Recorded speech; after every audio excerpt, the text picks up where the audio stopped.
I have. Votes are tabulated. Audience is seated. Nominees are tingling. Yeah, I can see them. They're tingling. Hey, speaking of tingling, you started the day off in a tingling kind of manner, very special way. A proud honor. We like to think of the ESPY here as kind of the Nobel Peace Prize, and Dan brought something to that and a new meaning to a very old catchphrase. One thing, just one thing. Can't do that. Get it on time. I'm sorry I'm late, sir. Torch me. I'm in fuego. An ancient tradition. The torchbearer on his solitary journey. The gods of sport watchful on a mount called Bristol. The flame is passed from courier to courier as the adoring multitudes urge him forward. He is fleet of foot, strong of heart, and invincible. Passing through the Holy Land, he will be tempted on his noble quest by sloth, by envy, by commerce. Shepherded by actual sheep and the odd equine, the relay continues across the frozen Connecticut tundra toward the metropolis of York. However, the Odyssey is not without cost.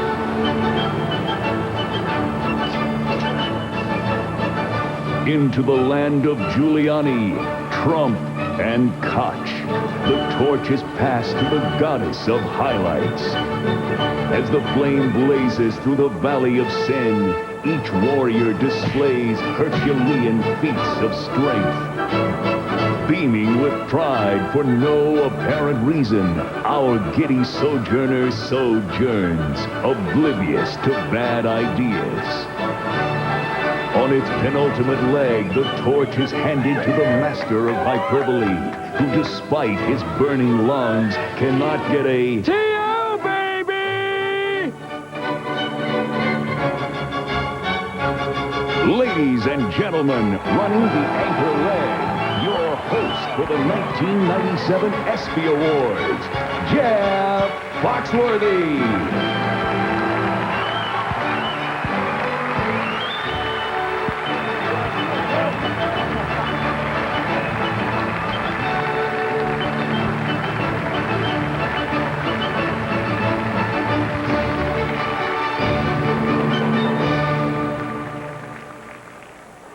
Let the ESPYs begin!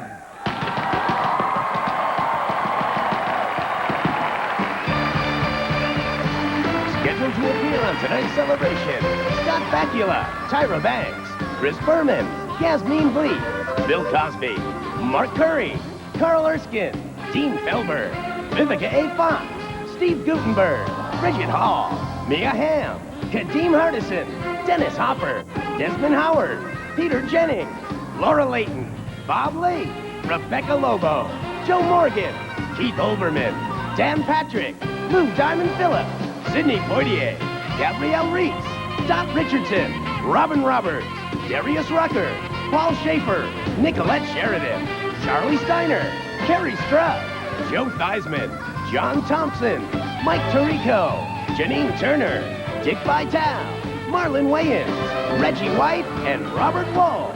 With performances by the legendary Ray Charles, comedians Tom Dreesen and A.J. Jamal, country music recording star Kathy Mattea, and the Delbert McClinton Band. It's the 1997 ESPY Awards.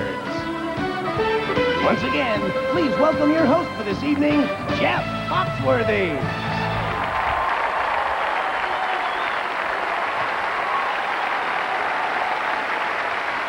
Thank you. Thank you very much. Good evening and welcome to the 1997 ESPY Awards, live from Radio City Music Hall in New York City, home of the world champion New York Yankees.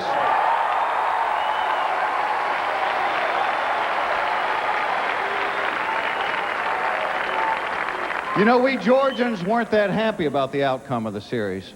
I mean, 135 years later, we're still getting whipped by the Yankees. We would, however, at this time like to thank you for not burning our city to the ground. You know, it was the first time the Yankees had made the World Series in, 15 years? Rumor has it George Steinbrenner became so nostalgic that he fired Billy Martin.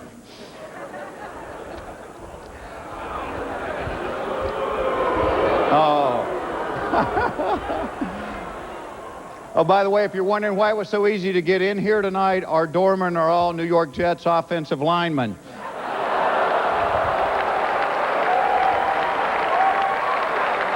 Of course, all that might be about to change. Welcome to New York, Bill Parcells.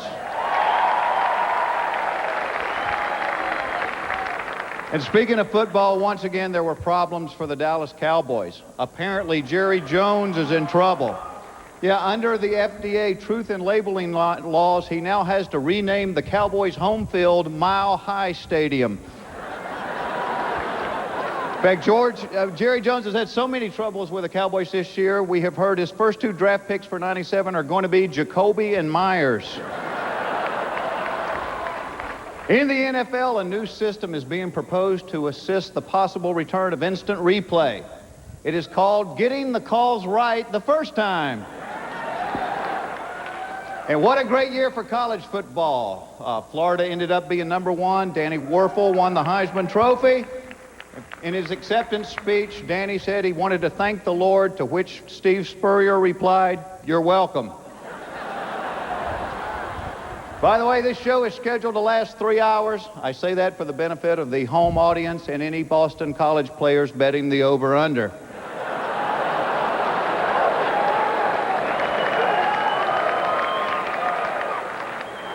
If you heard a little commotion backstage earlier, we kind of had an embarrassing development. Apparently, Mary Decker Slaney is wearing the same dress as Dennis Rodman.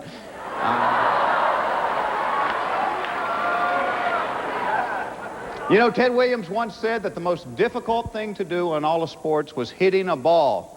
Apparently, he never saw Andrew Galata box.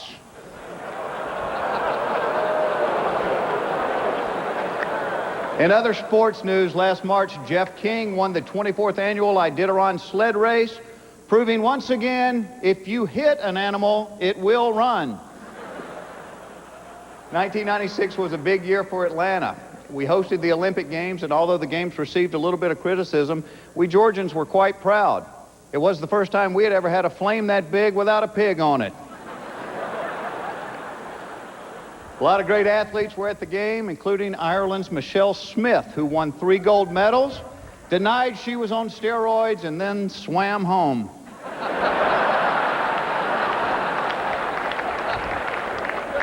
And finally, being from Atlanta, we were a little nervous. You know, they held the kayak races on the same river they filmed Deliverance at. I mean, if Ned Beatty couldn't make it down that thing in one piece, what chance did a Frenchman have in a pair of bicycle pants? Thank you. You guys are great. And Jamal.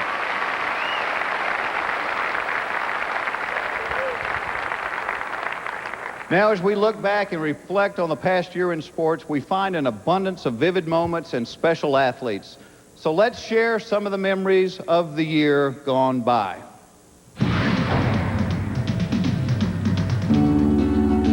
Good times for a change. See the luck I've had can make a good man turn bad. So please, please, please, let me get what I want this time. Lord knows it will be the first time. The Cubs are now spilling out the court.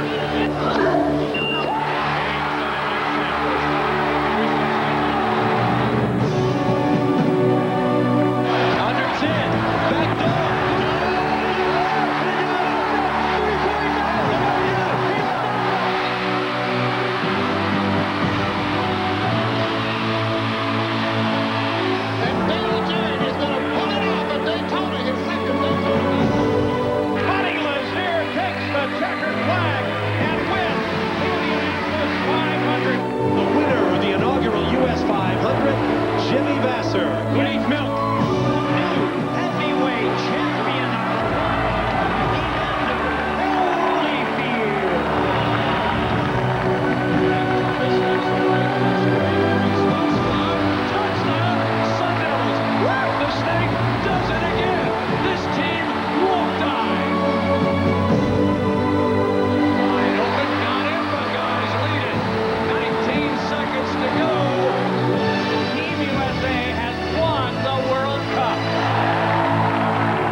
biggest comebacks I have ever experienced.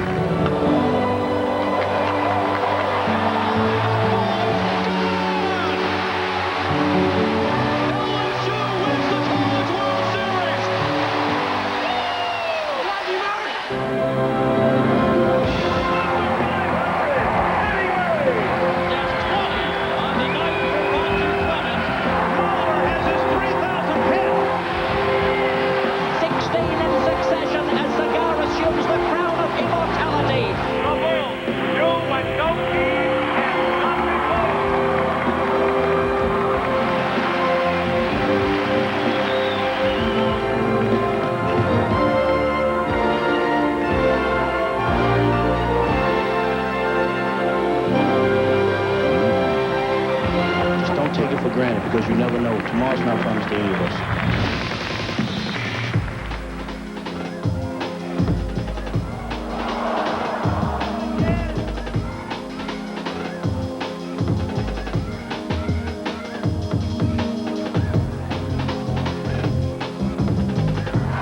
Suspend me, David Steiner. Suspend me, okay? I've been a good boy. What do you think?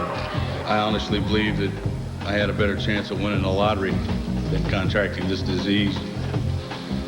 I've never been so wrong in my life.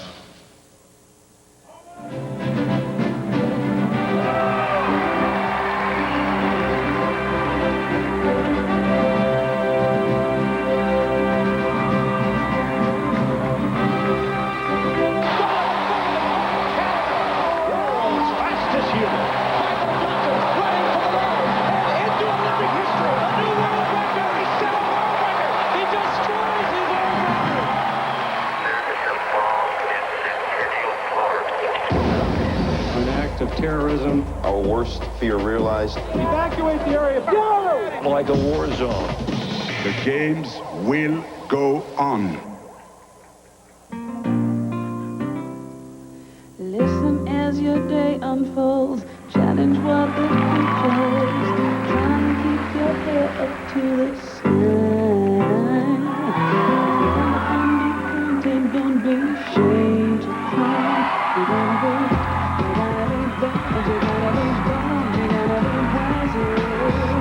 You're gonna be hard, you're gonna be tough, you're gonna be stronger. You're gonna be cool, you're gonna be calm, you're gonna stay together. The American women are once again the best in the world. We ask you to pause for a moment of silence in his memory.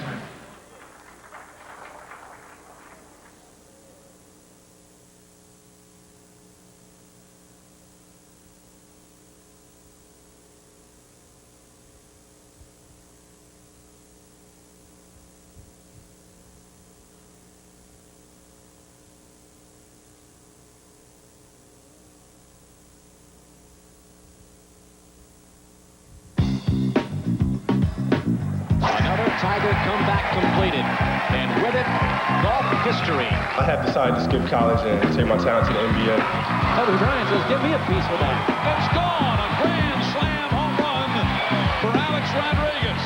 We're in this thing to win. We're in this thing to win. That shows you that was will, man. That was the Panthers' will.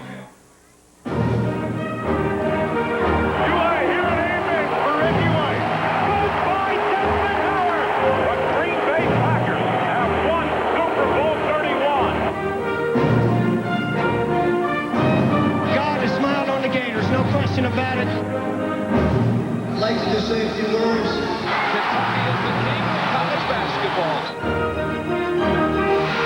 Tennessee has won the national championship. An emotional moment for Michael Jordan on this Father's Day, 1996.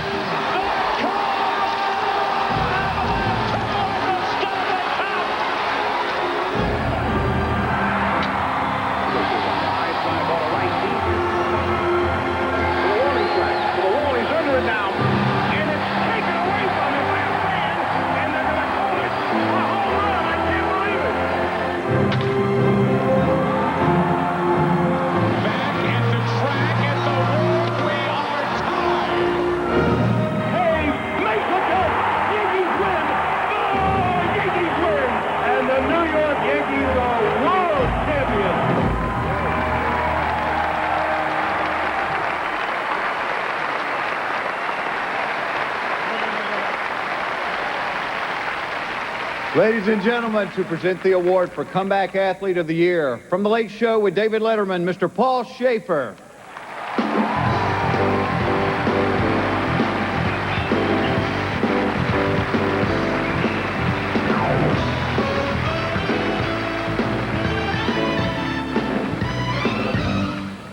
Hi, everybody.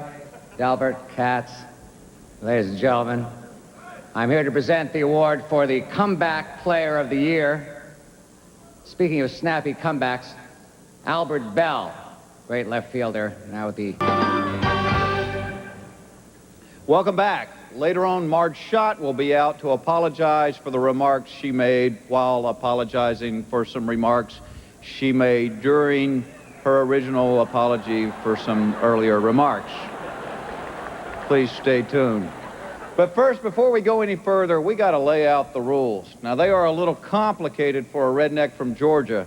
So here to help me out in rhyming time is my friend, comedian A.J. Jamal. All right, everybody, New York, come on. Make some noise, make some noise, make some noise. Put your hands together like this. Put your hands together like this.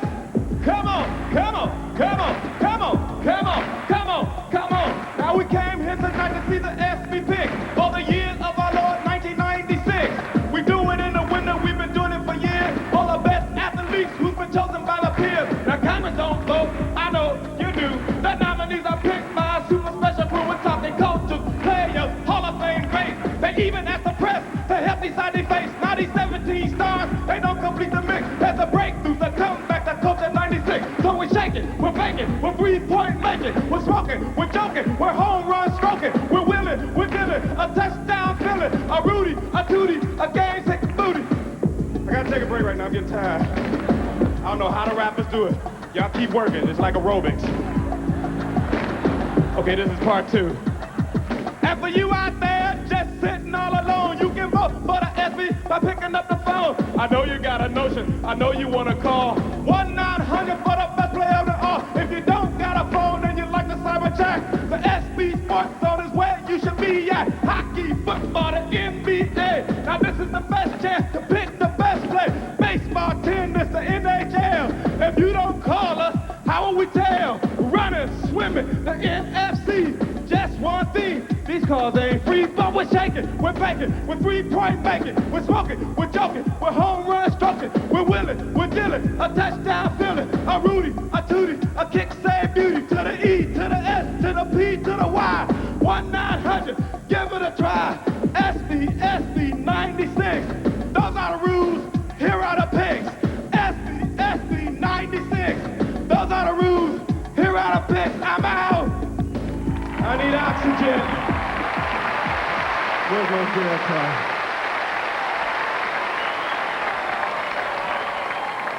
I think I hurt myself backstage trying to dance to that. Ladies and gentlemen, please welcome a super agent and a Super Bowl Superman, HBO's Arliss, Robert Wuhl, and free agent Desmond Howard.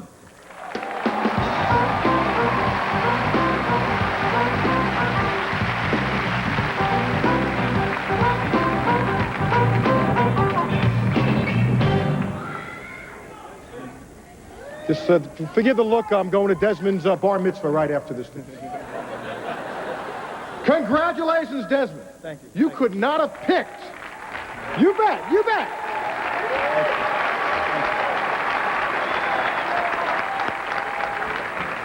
Man, as an agent, you couldn't have picked a better time to become a free agent. And as your representative, I have some good news and some bad news. Okay, give it to me. The good news is the New York Jets are interested. All right, sounds good. The bad news is they want to make you a linebacker. No. What about endorsements? Endorsements, we have great endorsement opportunity. How about the Desmond Howard calendar? Yeah, each month a different pose, right? Just stand over there. First month, the Heisman Trophy pose. Give it to me. Yeah.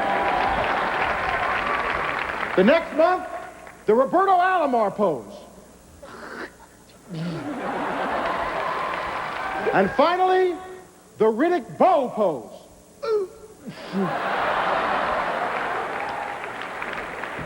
And now, The nominees for Outstanding Performance Under Pressure are... Performance Under Pressure. Steve Jones.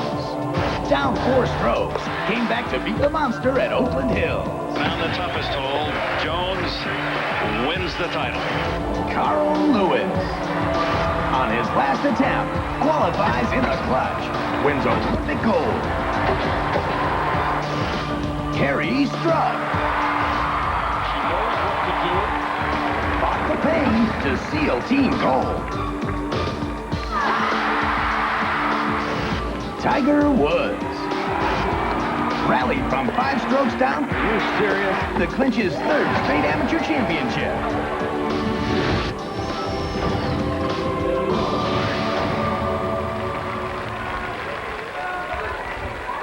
And the ESPY goes to... Kerry Strug.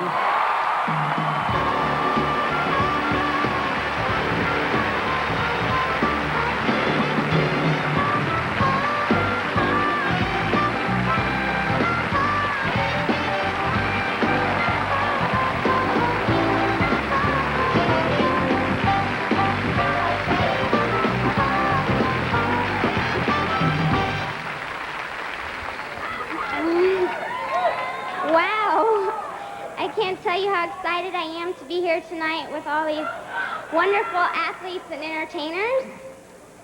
I'd like to thank ESPN and all the viewers. And winning the gold medal was a team effort, so definitely thank my teammates, coaches, and USA Gymnastics. And I would also like to thank my family for all their love and support. Thank you very much. Good night.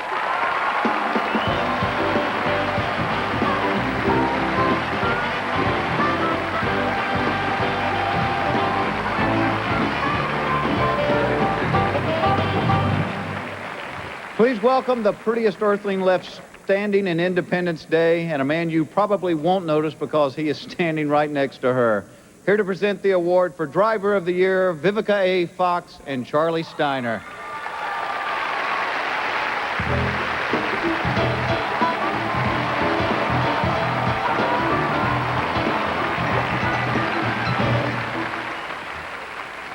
You know, Vivica, ESPN has launched a 24-hour-a-day, all-news sports channel. Ain't that cool? Yes, it is, because I can't tell you how many times I wake up at 4 a.m. just dying to know Jeff Bodine's qualifying time. Am I detecting some sarcasm, sister? I don't know, brother. Let's take a look at the nominees. Driver of the Year, Terry Labonte. Here comes Terry Labonte. 21 top 5 finishes. Winston Cup champion. Terry Labonte is the 1996 Winston Cup champion. Jimmy Vasser. Jimmy Vasser is all alone up front. IndyCar champion. Captured 4 races in '96. The winner, Jimmy Vasser. And the 3rd nominee is Formula One world champ Damon Hill. And the ESPY Award goes to Jimmy Vasser.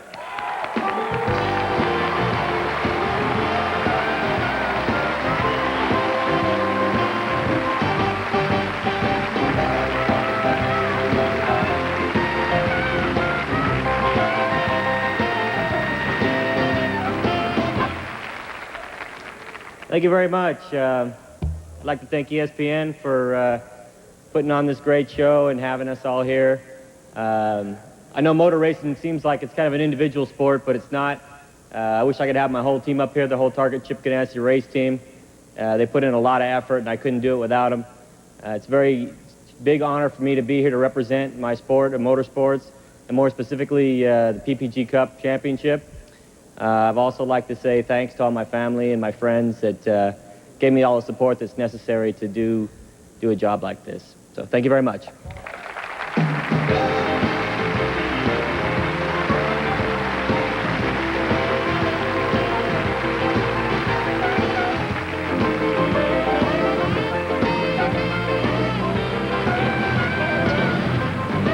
Carrie, I think we should be honest here. Where exactly does the ESPY go next to the gold medal in your trophy case? It'll go pretty close by. I'm really excited about this. You don't have to say that just because we're on ESPN. I mean, you can be honest. No, I'm being honest. You know what? Every time I'm around you, I get the urge to want to carry you. Is that a problem? No, if you'd like to lift me up, go ahead. I may pull the groin here. You hold the microphone. All right.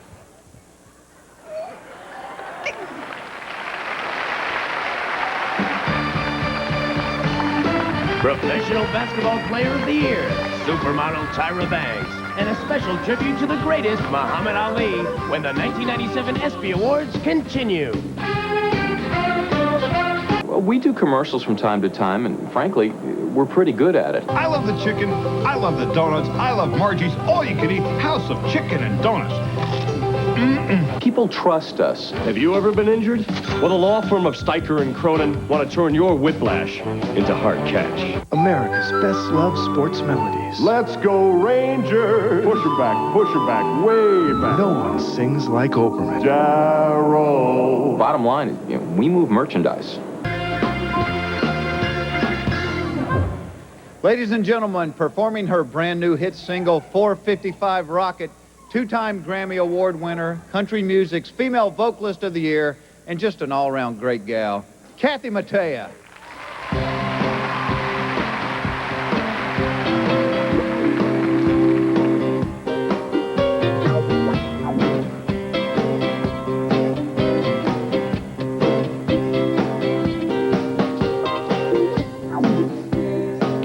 Oldsmobile, baby blue with the wire wheels. I took her home the day that she was advertised. He said she leaked when it would rain. It sounded like an airplane, but I knew she was a jewel in disguise. She had a 455 rocket, the biggest flock of life.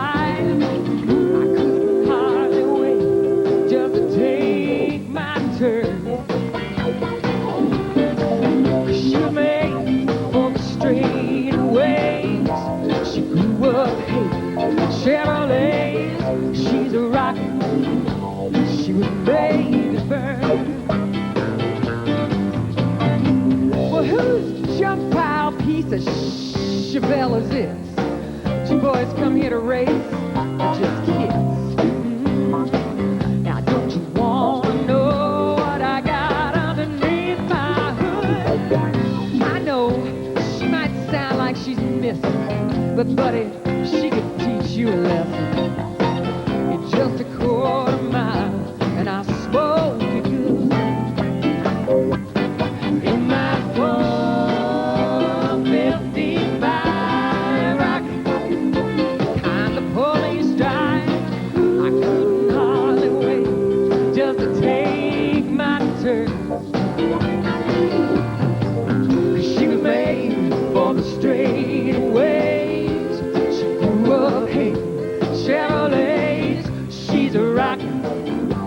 She was made to burn.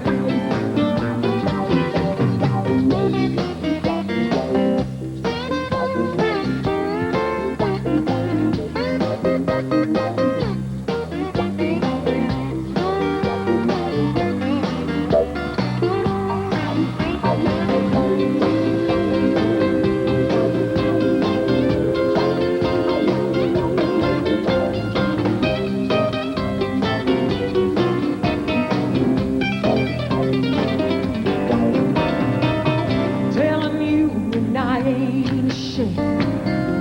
I cried when that record came. As we skied, I thought I heard that angel sing. Sounded like the Beach Boys. We hit the curve and began to sail. Took out most of the safety rails. Even the cop asked me, man, what'd you have in that thing? Well, I had a 455 rocket. Every kind you can drive. What a won't you say when you take that turn? She was made for the straightaways.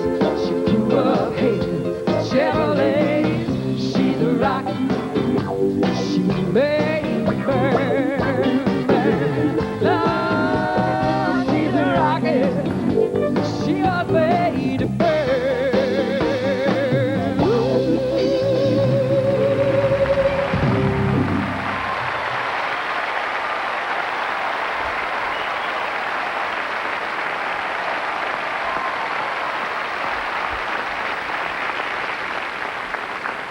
Thank you very much, Kathy. You know, a lot of people think rednecks are just isolated to the South. But right here in New York City, I bet we can find a few amongst this sports crowd. Here are a couple. If you know how to make that noise, you might be a redneck.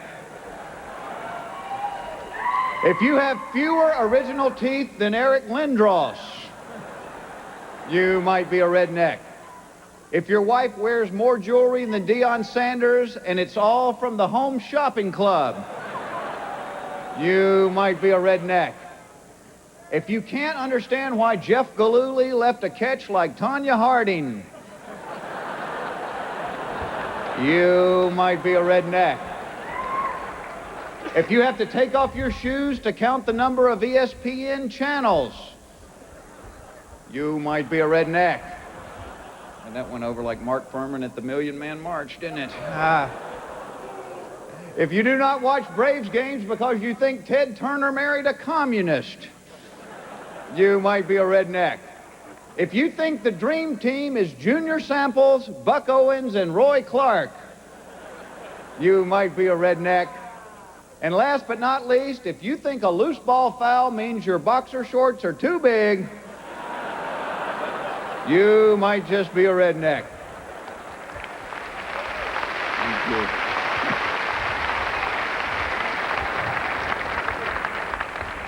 Thank you. Ladies and gentlemen, here to present the award for Pro Basketball Player of the Year, please welcome Yasmine Bleeth and Steve Guttenberg.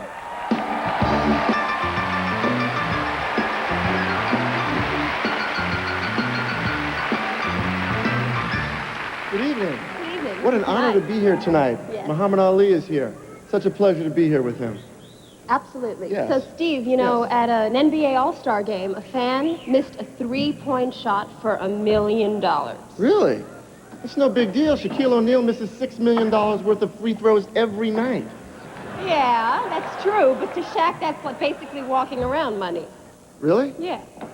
Is he dating anybody right now? Hi, Shaq. I know Shaq. It's a joke. These are the nominees. Pro Basketball Player of the Year, Michael Jordan.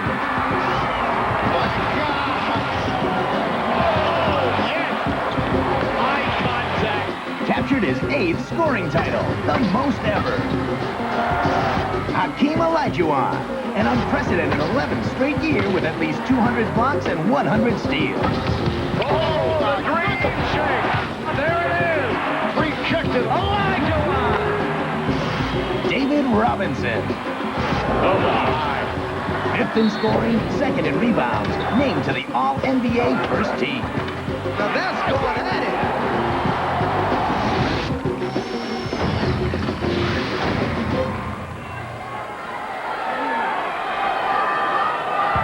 And the winner is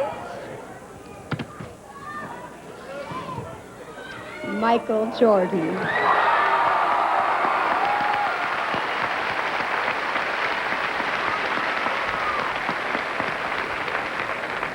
Sorry, Michael Jordan's in Chicago. He's preparing for tomorrow's game. I'm sorry, everybody. I apologize. If it was up to me, I'd have him here for you.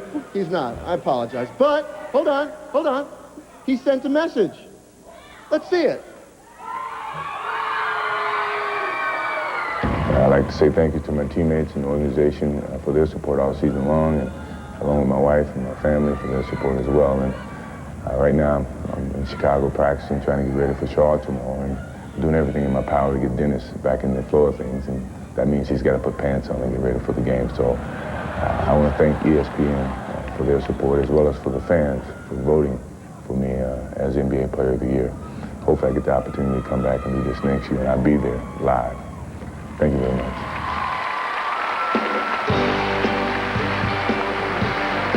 When we return, the very glamorous Gabrielle Reece, Hootie and the Blowfish's Darius and Dean, and NFL All-Pro Reggie White takes part in a special tribute to Jackie Robinson.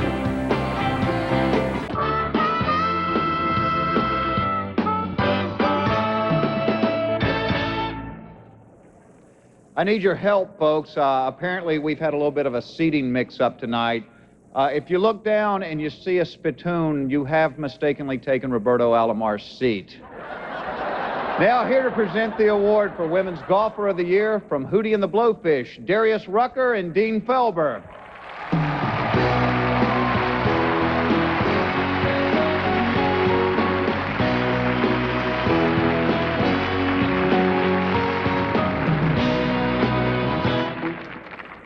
Hey, aren't you Tiger Woods? I wish I was Tiger Woods. Once again, Laura Davies won the LPGA Long Driving Championship, Dino. In a related story, Oksana Wuhl won the off-road driving championship. Let's take a look at the nominees. That was awful. Women's Golfer of the Year, Laura Davies. Oh my gosh. 13 top 10 finishes. Look at this. She's a real phenomenon. Absolutely perfect. Annika Sorenstam. She strokes with perfect pace. Hard to find any weaknesses. As complete a performance as I can remember watching. This year's U.S. Women's Open champion. Back-to-back championships. Kari Webb. It's not a name that's going to go away. This year's money winner won 4 LPGA titles. She's won the biggest skins ever. It's just automatic for her. Sensational rookie.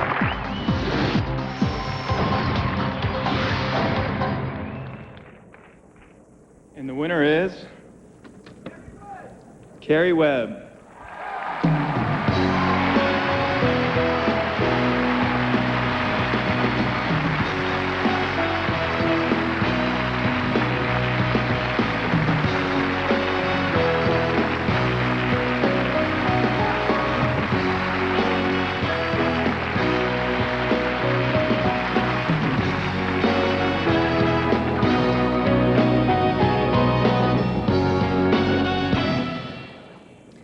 Well, a year ago, I would never have dreamed of the year that I had last year, and definitely never have dreamed of standing here to accept this award. I'm very honored to be here tonight. I'd like to thank Commissioner Ritz, the LPGA staff, and all the players for providing such a world-class venue for all of us to play on. I'd like to thank all my sponsors for their support.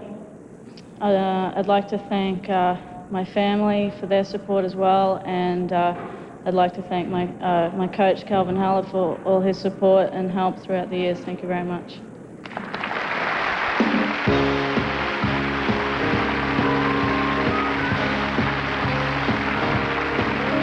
And now, World Champion Tag Team partners Dan Patrick and Keith Olbermann to present the Fans' Choice Play of the Year.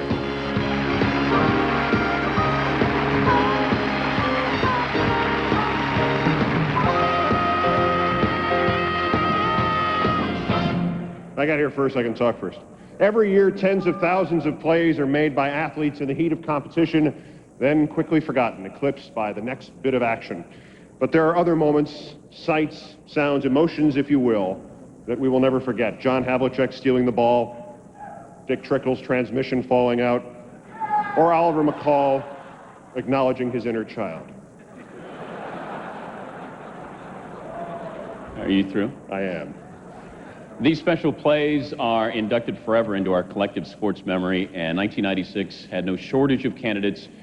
Here now are the 3 finalists that the fans will remember forever and ever, and will make this a kinder, gentler world to live in. Here are the finalists for Play of the Year. Are you finished? Fans' Choice Play of the Year. Play number 3, Ken Caminiti. Colburn on the curveball. Caminiti. Big time play. Throws from his goal. Oh, my goodness, what a play. Every time he does another one, we thought he's made his all-time best from the seat of his pants. It's not even a close play. Play number 2, Michigan's Mike Legg with the goal of the year. Nothing called, and Michigan still scrambling. It's a goal. I don't believe I saw what I think I just saw. Play number 1, the biggest play from the biggest game. Now Desmond Howard, 1 yard deep in the end zone, comes up straight ahead to the 20. Howard to the 30, gets a blocker. Goodbye, Desmond Howard, on his way. Touchdown, touchdown, Green Bay Packers. And Desmond Howard has just gone 99 yards for a touchdown. Desmond Howard has 229 return yards tonight and a record. Why don't you give me a little space here? Sorry. All right. Thank you. The winner of the Play of the Year is Desmond Howard.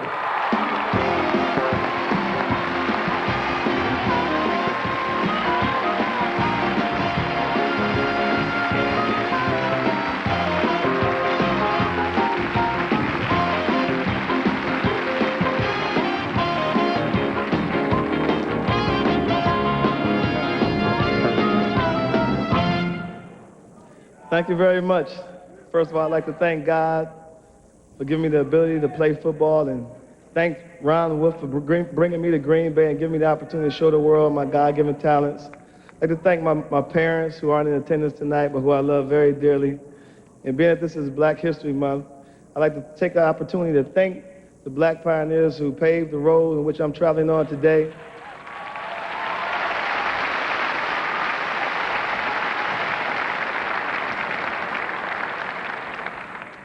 It's not often that you get to thank one in person, but I'd just like to take this moment to thank Muhammad Ali, because you've been a hero of mine for a long time.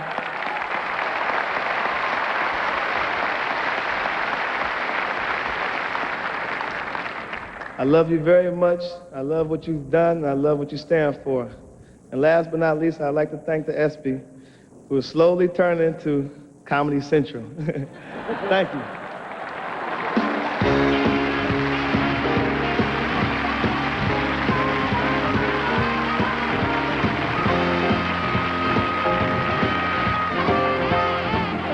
I was in San Francisco recently, and I had a chance to talk to Steve Young.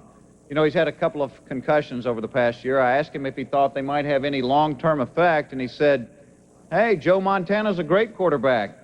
We're friends. When he retires, I'll step in." And now from Touchstone Pictures' upcoming film, The Sixth Man, here to present the award for Women's College Basketball Player of the Year, Marlon Wayans and Kadeem Hardison.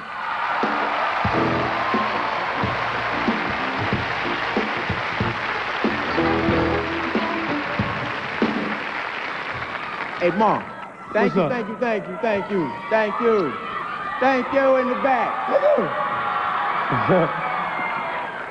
You know, now that they got 2 women's pro basketball leagues jumping off later on this year, Right. we might see women going from high school to pros just like the men. Yeah, just like my main man Kobe Bryant, the new slam dunk champion. Kobe the kid.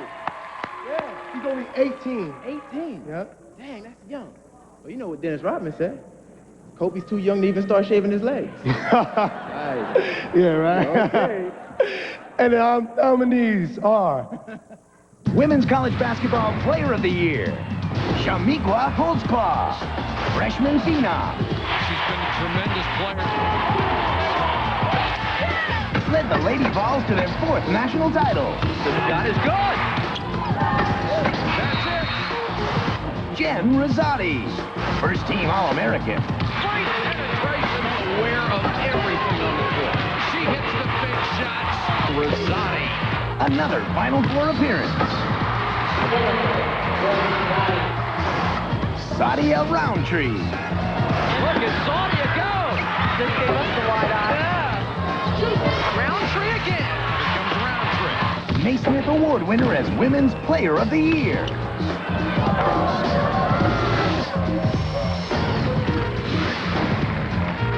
Sadia Roundtree.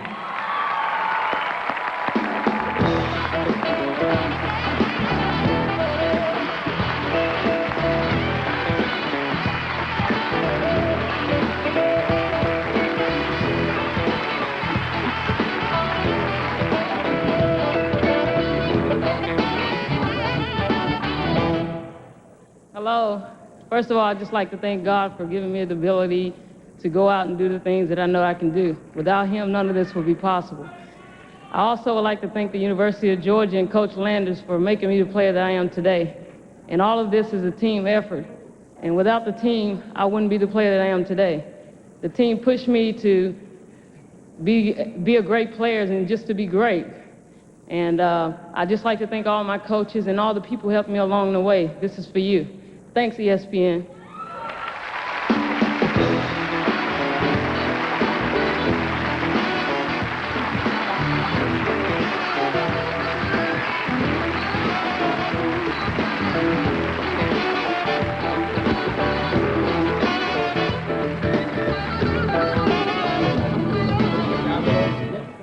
And we're backstage with Desmond Howard, who has now racked up more yardage than in the Super Bowl itself. Is there anything you haven't won yet?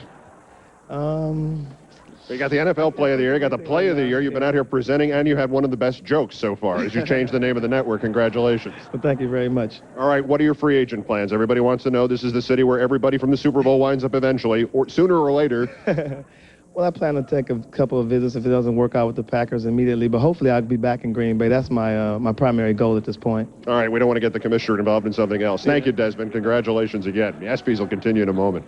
The 1997 ESPY Awards return with Scott Bakula, Tyra Banks, and a very special tribute to Jackie Robinson by Bill Cosby after this.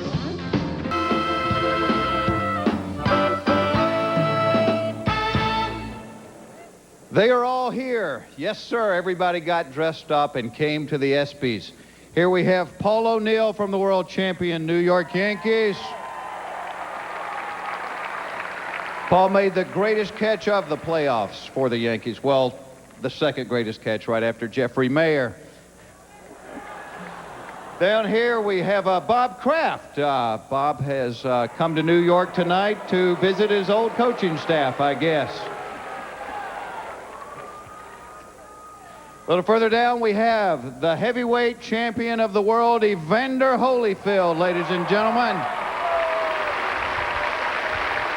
Evander just built a 52,000 square foot home. I hear it's a beautiful place. The only problem is going from the dining room to the master bedroom, you have to pass the dry cleaners and the video store. Here he is, ladies and gentlemen, the greatest, Muhammad Ali.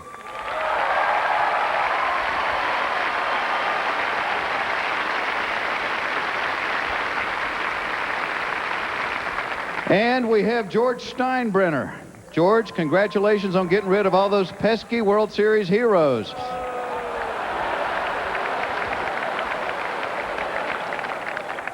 They are all here, and they are all ESPN addicts.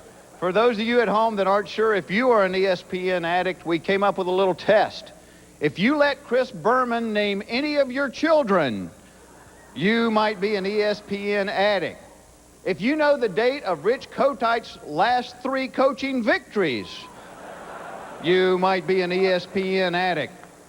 If you've ever spiked a pillow after having sex, you might be an ESPN addict. And last but not least, if you think Michael Jordan should win an Oscar for Space Jam, you definitely are an ESPN addict.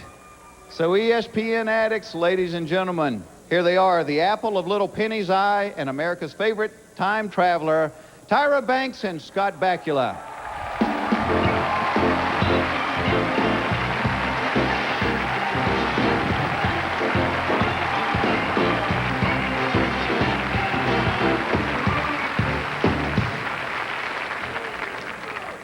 You know, Scott, in 1996, Major Leaguers shattered the previous single-season home run record by over 500 homers. That's true, Tyra. In fact, maybe this year they should take some of the cork out of the bats and put it in Roberto Alomar's mouth. And now the nominees for Outstanding Baseball Player of the Year. Baseball Player of the Year, Ken Caminiti. Well, the question is how far? The National League Most Valuable Player. Out at first base. Slugging a career-high 130 RBIs. Oh, my gosh. Juan Gonzalez. And a deep drive. The American League MVP. Just the 3rd player ever to hit 15 homers in 1 month. Rip. Back. Gone. John Smoltz. Fultz wins the duel with a high fastball. The NL Cy Young Award winner led the majors in wins and strikeouts.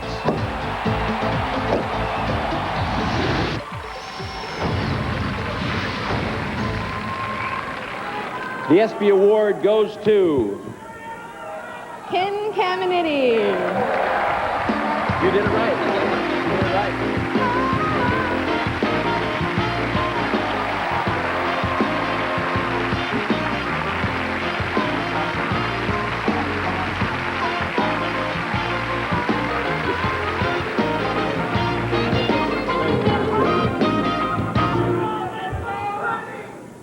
What a great honor it is for me to be here tonight.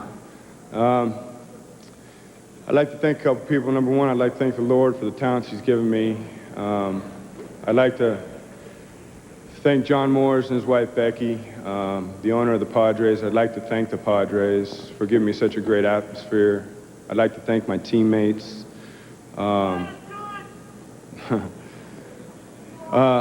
I go down, my agent's here, Adam Katz. I'd like to thank him. I'd like to thank my good friend, Brian, my trainer, Blake Blackwell, and most of all, I'd like to thank my family and my wife, Nancy, who couldn't be here tonight. We just had a baby girl. And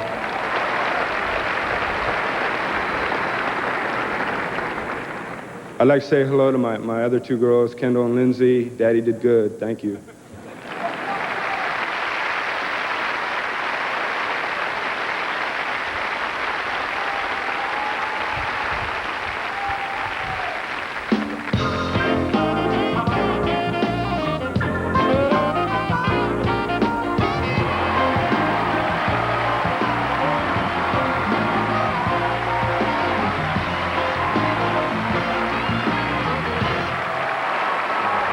Sit down, stop.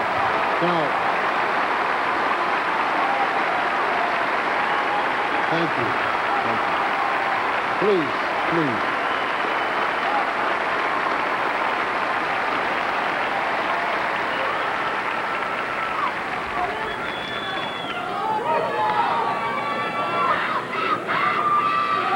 Hello, friend. As the first African-American to integrate Major League Baseball, Jackie Robinson carried the hopes and aspirations of millions of Americans. He was a sportsman in the truest sense and a role model for millions of Americans. This year marks the 50th anniversary of his entry into the major leagues. His accomplishments have inspired everyone, from the Little League slugger to the President of the United States. Jackie Robinson was a true American hero. As the first African American to break into Major League Baseball, Jackie dazzled sports fans with his remarkable athletic ability. And he was a pioneer who cut a trail for all who followed. It is impossible to imagine baseball or America without Jackie Robinson. A half-century later, the courage, determination, and integrity he displayed in the face of incredible obstacles continues to inspire us all. And he taught us that divisions of race don't just keep us apart, they hold us back. Baseball never forgets its glorious past, and we will never forget Jackie Robinson, a great ball player and a great American.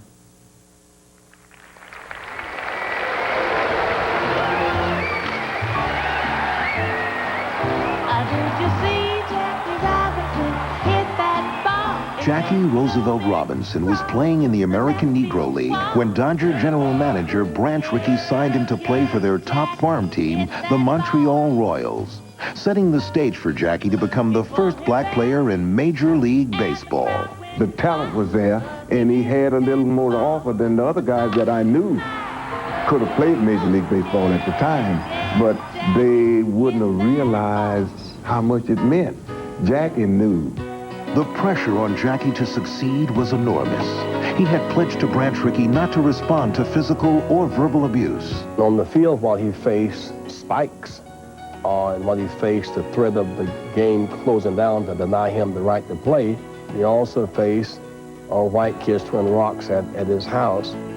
because their parents had incited them to riot against the Robinson family. Think of how alone he must have been. I mean, rooming alone, eating alone, not able even to vent his anger. He had to be 100% clean, unassailable, and still take all this enormous amount of abuse on the field and off. I think he ought to get enormous credit for that. From Rookie of the Year to Most Valuable Player, Jackie was one of the greatest ball players of all time. He led the Brooklyn Dodgers to 6 World Series and became the first black player to be inducted into the National Baseball Hall of Fame. It's not enough to say that this is a Negro fight. It's not enough to say it's up to Negroes. It's not enough to say it's up to the whites of Birmingham. It's, I think, up to, number one, the President of these United States.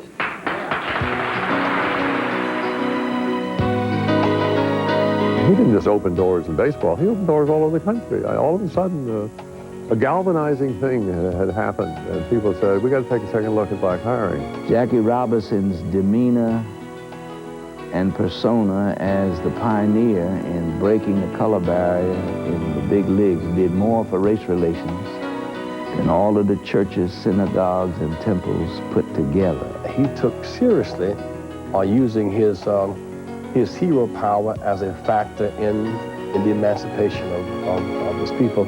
And he knew it was not only good for black people, but it was also good for America. Whatever success I've had in professional baseball is simply because Jackie Robinson paved the way for me to get where I am today. If it had not been for him, I think our whole movement would have been set back 20 or 30 years.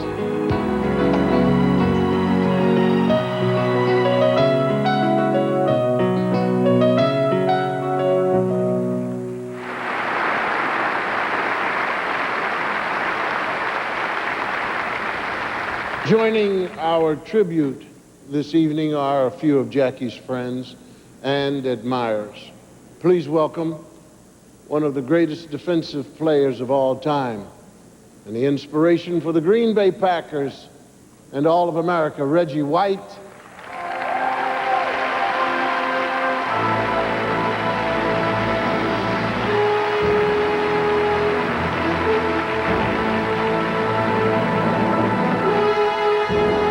One of the greatest coaches and sportsmen in the history of college basketball from Georgetown University, John Thompson.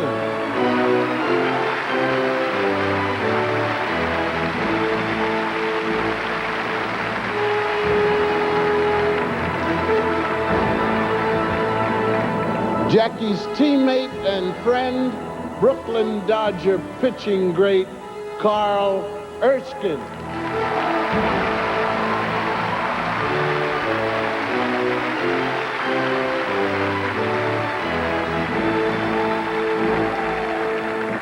Baseball Hall of Famer, the greatest second baseman of all time, Joe Morgan.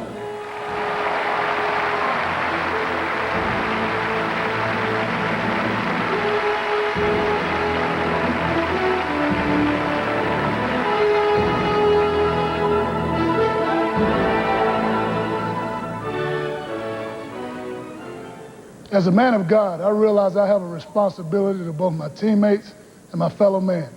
Growing up and learning about Jackie Robinson and the challenges he faced made me more determined to be an example on and off the field. Through Jackie, I realized that my life had to be more than just winning or losing a game. I had to be a compassionate human being like Jackie. I am trying to use my resources and time to make a difference in the lives of others. Today's players would do well to look to Jackie Robinson as a source of inspiration and remember his sportsmanship, dignity, and humanity. For me, Jackie Robinson's life doesn't represent the triumph of good over evil or black over white, but rather the triumph of education over ignorance. Jackie Robinson was intelligent and well-spoken. Whenever my mother or father talked about Jackie, it wasn't about his being a great ball player. It was the fact that Jackie was educated. All of this had a tremendous impact on me as a young man. Jackie became a symbol of the power of education. Today, the idea that education is somehow insignificant contradicts everything Jackie stood for. He tolerated ignorance and degradation because he wanted a more hopeful future for his race and for America.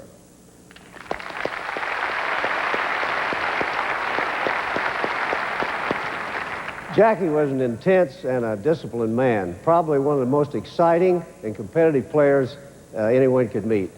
He was also a team player, and he was sensitive about what people had to say about him and about the Dodgers. Now, I remember once toward the end of his career, we were playing the Giants, and one of their scouts had been quoted as saying that our team was over the hill, we were garbage. Well, that got us all motivated, especially Jackie. After we whipped the Giants that day, I remember Jackie walking over from third base to the Giants dugout. He pulled out the newspaper clipping, the article that he'd read, out of his uniform hip pocket. He waved it at the Giant bench, and he says, "How do you like that garbage?" That was Jackie Robinson, the fierce competitor.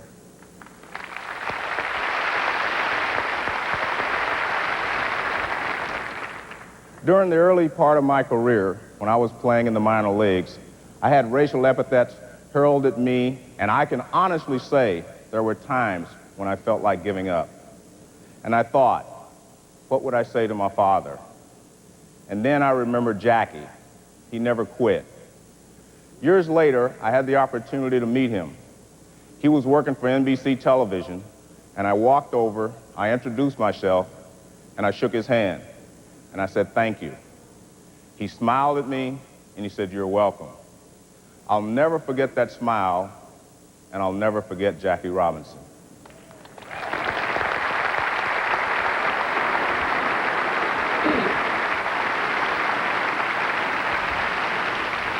Thank you, gentlemen.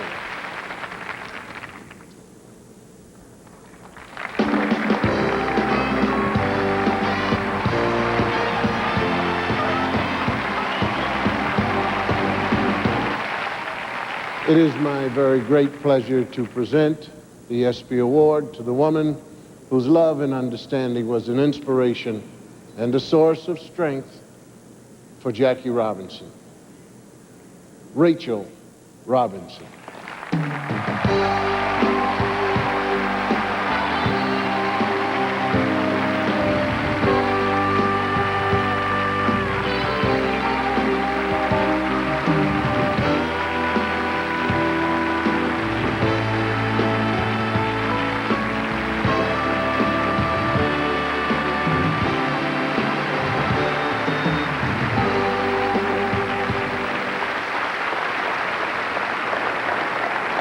Thank you. Thank you, Bill. I can't tell you how much it means to me for you to be here tonight. Bill Cosby has been a dear friend and an avid supporter of the Jackie Robinson Foundation. He is always there for us, and we admire and love him.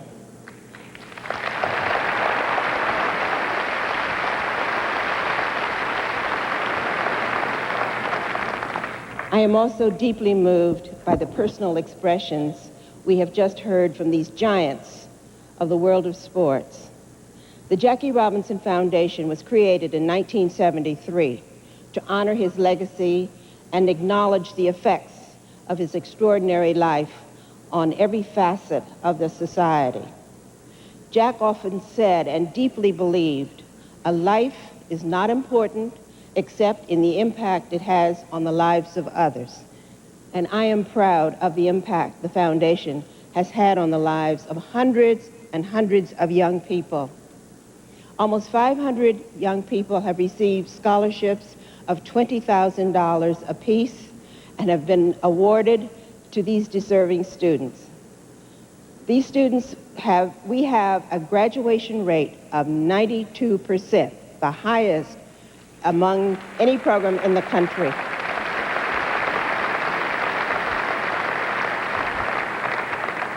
Jack would be very proud of our scholars, and he would be very proud tonight.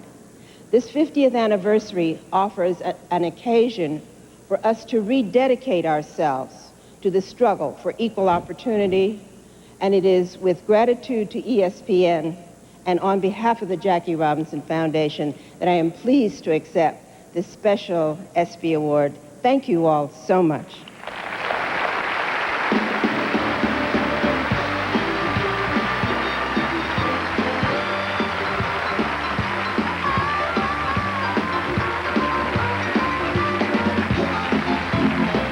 When we continue, comedian Tom Dreesen, MTV's Gabrielle, Reece, and a performance by the legendary Ray Charles.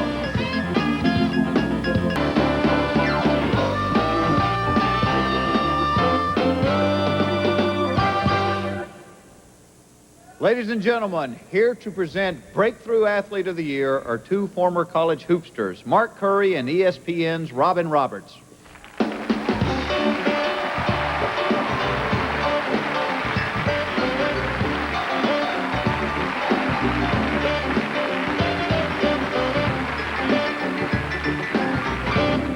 And he was at rehearsal and he forgot which where to I'm go. just faking you out a little bit. Hanging out with Mr. Curry. That's right. You know, Wow. Mark, you want to talk about a breakthrough this year? Yes, let's... College football, keep your eyes that way. College football, my parents are watching, finally put in the overtime rule.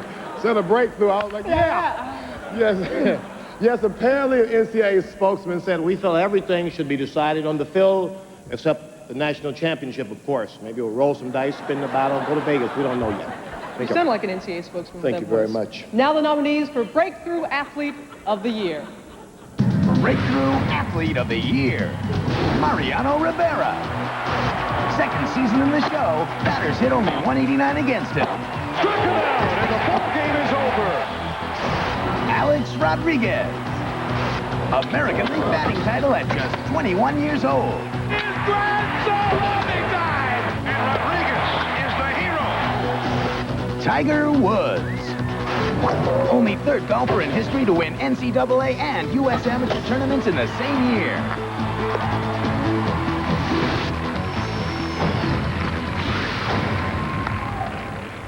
And the ESPY goes to... Let's see. Joe Namath. You gotta wait till we open. Let's see. And it goes to Tiger Woods.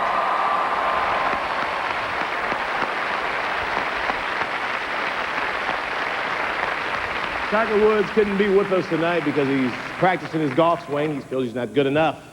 No, he's overseas competing. But we have him here for, the miracle of videotape. We have him on videotape. I guess first off, thank you. I'd like to say thank you to ESPN, all the people who voted for me. I know that you guys didn't have to. There were a lot of other good candidates up for this award, and I have to say congratulations to them as well. I know that I've been very fortunate enough to make the impact that I have on the sport, and I will hopefully continue to do so. And hopefully you guys will come out and follow myself as well as other players and support golf, because this is a great game, and I think it's a game for a lifetime. And thank you again.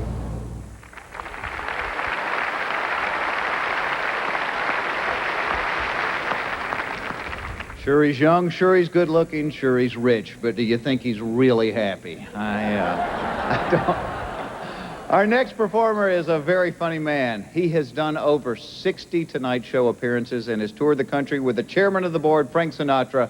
Please welcome the biggest Cubs fan in the world, Tom Dreesen.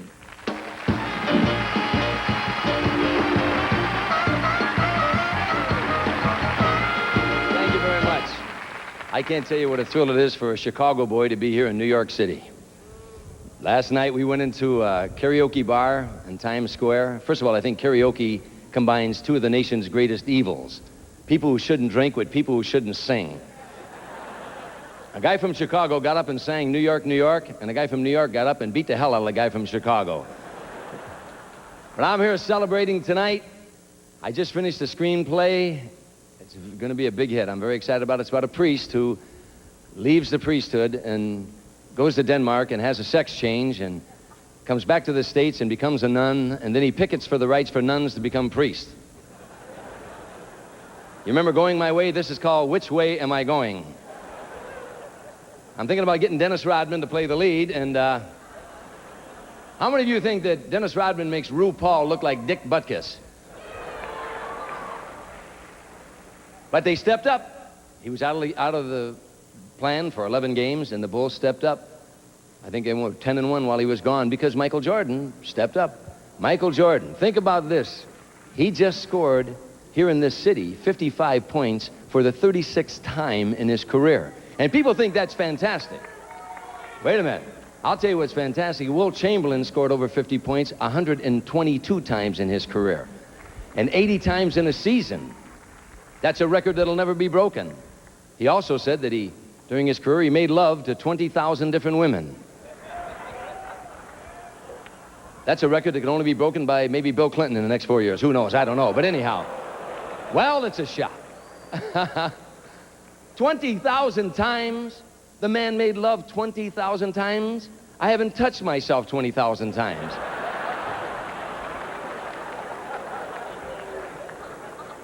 He must have a 24-second clock in his bedroom. I grew up in the south side of Chicago. I went to an all-white Catholic school. It was in an all-black neighborhood called Our Lady of the Courageous Caucasians, and I played basketball on an all-black basketball team. It's the truth. I was the only white kid on the team. They nicknamed me Spot. 14 black guys and me. I didn't get in one game for 3 years. They finally put me in one afternoon, and no one would pass me the ball.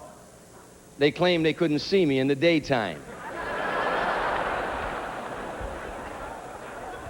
I played football in the Catholic Youth League, although I didn't get in many games because I was so small. You know what I did one time? I had 10 of my buddies come to the game and chant, "We want Dreesen, we want Dreesen." Second quarter, the coach called me over. I said, "Yeah, coach, what do you want me to do?" He said, "I want you to go in the stands with your friends because they want you more than I do."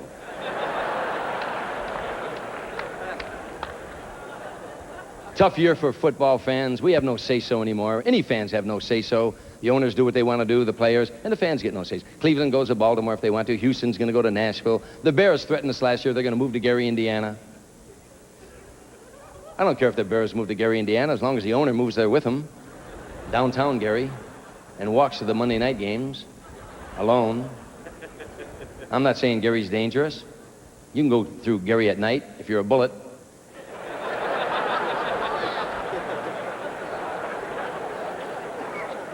Athletes are the luckiest guys in the world. Even after their career is over with, they do commercials. I mean, Johnny Bench for years did paint commercials. Jim Palmer did underwear commercials. O.J. Simpson's doing one for Bruno Mali. You know that. You know. Wait, listen to the slogan. They're so comfortable you forget you even had them on.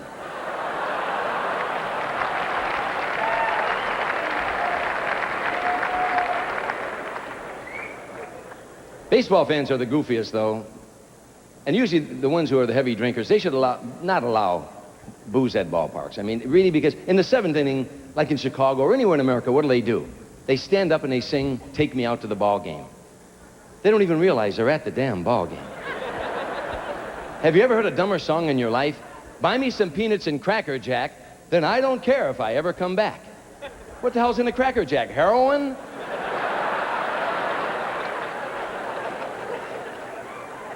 But in closing, all I want to say is we fans only worry about one thing. Don't ever, ever, ever strike again. That's all we fans care about. First of all, that was to think that you would live in a lifetime where 714 millionaires could go out on strike. And some of those millionaires are only hitting 250. For you folks who don't understand baseball, 250 means you go to bat 4 times, you get 1 hit. Let me give you a better analogy. Say you drive a bus 4 days a week from New Jersey into New York City, and 3 out of 4 days you drive your bus off the George Washington Bridge into the Hudson River. Thank you very much, folks.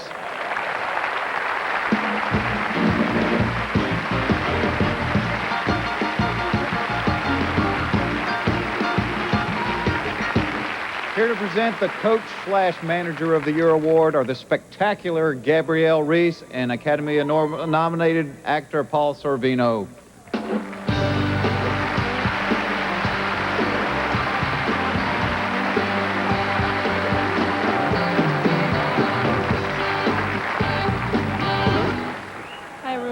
I thought I was tall. I'm cheating a little. Yeah, she's cheating. I'm going to put my heels on. Hey, listen, Paul, did you know that the San Francisco 49ers, they've got this new policy for all future head coaches? Yeah. If you don't win a Super Bowl, by the end of the press conference that they're announcing you head coach, you're fired. Exactly. And on that, we can check out the nominees. Coach or Manager of the Year, Mike Holmgren. Led Pack to first Super Bowl in 29 years. The greatest moment of your life, they could never take it away. Phil Jackson. Best team in the NBA. Led the Bulls to the best season in NBA history. The first team in NBA history to win 70 games. Joe Torre. In his first year, took the Yankees to the top of the heap. Always striving for this, and now he's made it. Tara Vanderveer. Tara Vanderveer leads the USA to victory. Led Lady Dream Team to Olympic gold.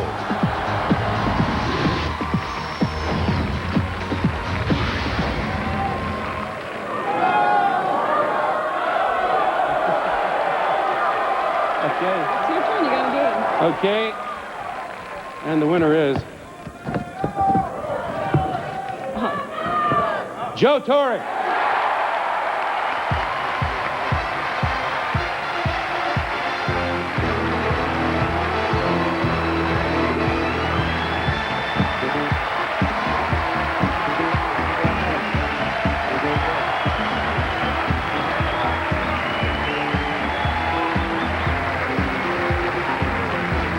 Thank you.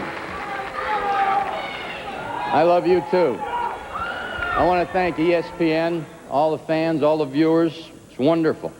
I want to thank George Steinbrenner. Don't everybody laugh now when I say that.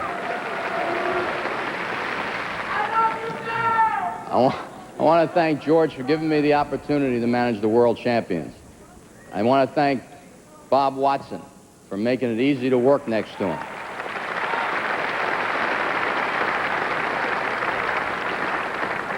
I want to thank my coaching staff because everybody says I look good, but when you sit next to Zimmer, what do you expect?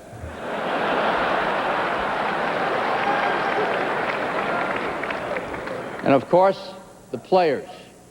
I'm most proud of the players, and let me tell you why. They played all year with one stat in mind, and that was winning. Very unselfish, and I really appreciated that. And we have a ring to prove it.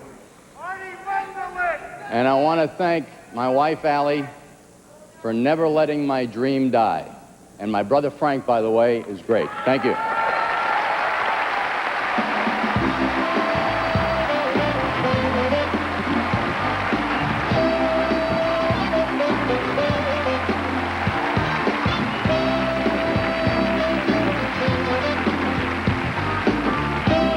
Joe, congratulations. Here.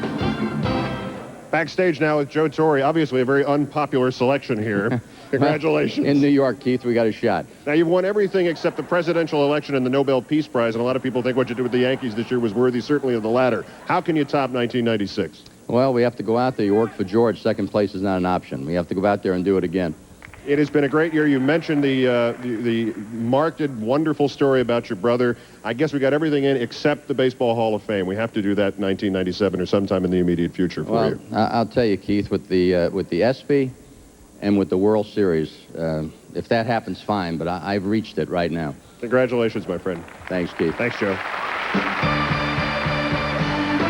The 1997 ESPY Awards welcome ESPN's Joe Theismann, Melrose Place's Laura Layton, and the greatest Muhammad Ali when we return. Please welcome NFL great Joe Theismann and from the hit movie Beverly Hills Ninja, Nicollette Sheridan.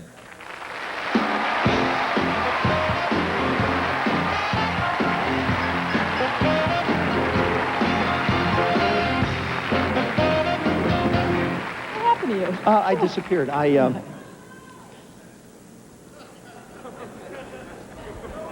That's Gown by Nike?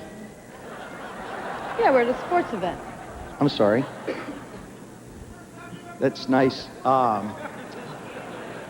You know, it's hard to believe that this is the 5th ESPY show. And that's, in time, become one of the most anticipated sports and entertainment events ever, watched by millions. You're right, Nicollette, Joe. millions. You're absolutely right. And in fact, I've just been informed that even Marge Schott has suspended herself from bad behavior and is eagerly watching the award show tonight. from her bunker. Okay. We're here to present the award for men's track and field. And here are the nominees. Men's Track and Field Athlete of the Year, Donovan Bailey. Donovan Bailey has it for Canada. Donovan Bailey won't be caught. Olympic 100-meter champion. Bailey for Canada. Establishing a new world record. Michael Johnson. The first man ever to win both the 200 and 400-meter Olympic sprints. Dan O'Brien. At age 30, Olympic decathlon. This is all Dan O'Brien, one of Dan O'Brien's best ever. The gold is his.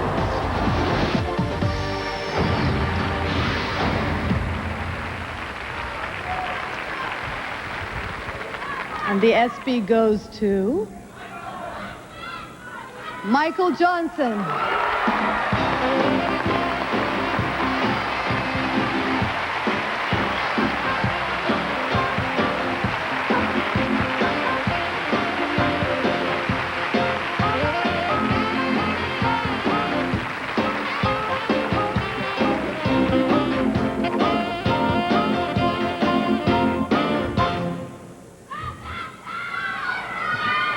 Thank you.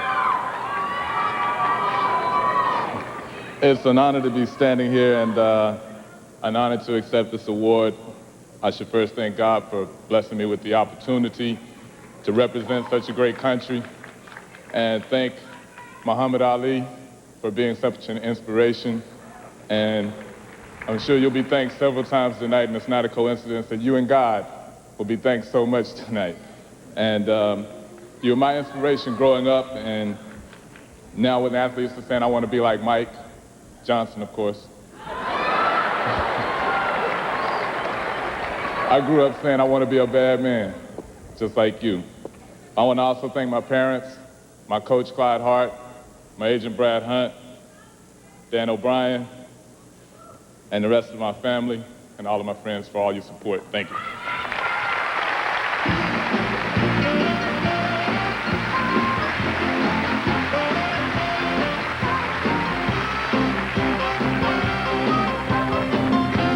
You know, with all the crime here in New York City, I thought Michael Johnson might feel unsafe wearing his gold shoes. Then I realized, what mugger's going to catch him? Our next presenter tells me that he needs no introduction. So here he is, baby!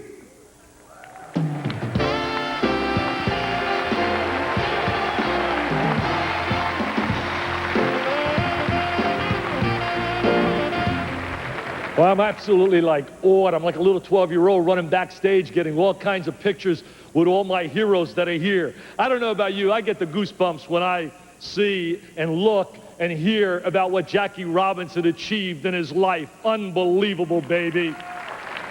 And to be in the same house with Reggie White, a true champion. And to be here with a Michael Johnson, I can't believe it. And the champ, Muhammad Ali, the greatest champ of all time.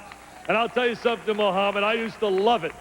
When he fought Sonny Liston, he said, if that crowd dares to boo, I'll get rid of you in two. And if you ever call me a bum, I'm going to knock you out in one. And man, he meant it because he took care of business big-time style. But I want to show you what a dummy I am. A writer just recently wrote. He said, only in America could a guy like Dick Vitale write 5 books. That's 5 more than he ever read. And the nominees for college basketball Star of the Year are... Men's College Basketball Player of the Year, Marcus Camby. A big fella with a little... Get it out! Consensus Player of the Year, led his team to their first Final Four appearance. Andy! Jim Duncan.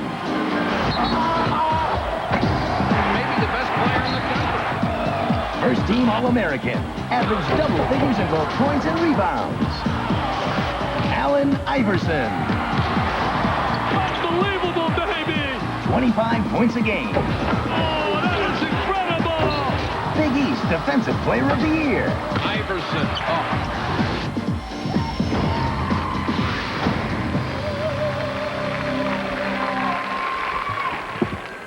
And the winner is He is the 3S man. He is super scintillating, sensational.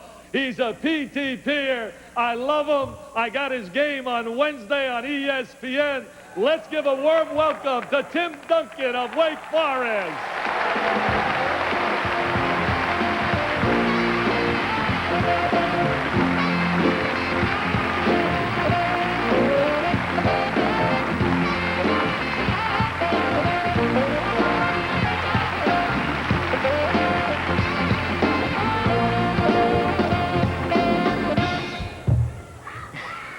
This is a great honor to be here with all these great athletes. I'd just like to thank ESPN and all the voters that voted for me. I'd like to thank my family for all their love and support, my teammates, my coaches, and just thank you all.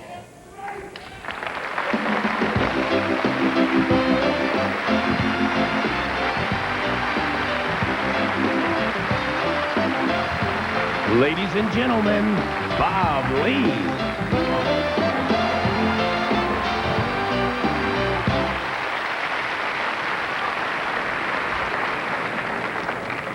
Tonight really is an evening for the fans. Close to 500,000 of you voted by phone or online with ESPNnet in selecting the Fans' Choice Awards. And once again, the proceeds of all those calls and a portion of the proceeds from tonight benefit the Jimmy V Foundation.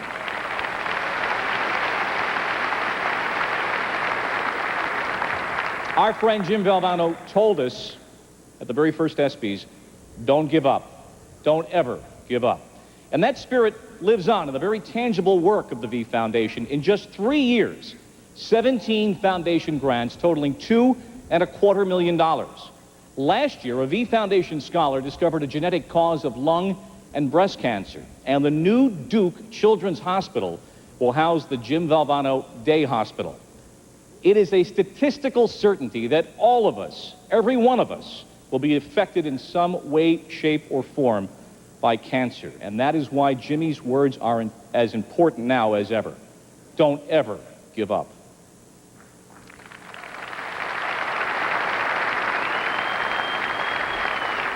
I'd also tonight just like to take a moment to remember another absent friend this evening, Tom Mees. Fans across America felt a keen personal loss last summer. All of Tom's friends and colleagues recall a vibrant, passionate, opinionated guy, a loving husband and father, and a man whose spirit will live forever in everything that ESPN and the ESPY stand for. Tommy, we miss you.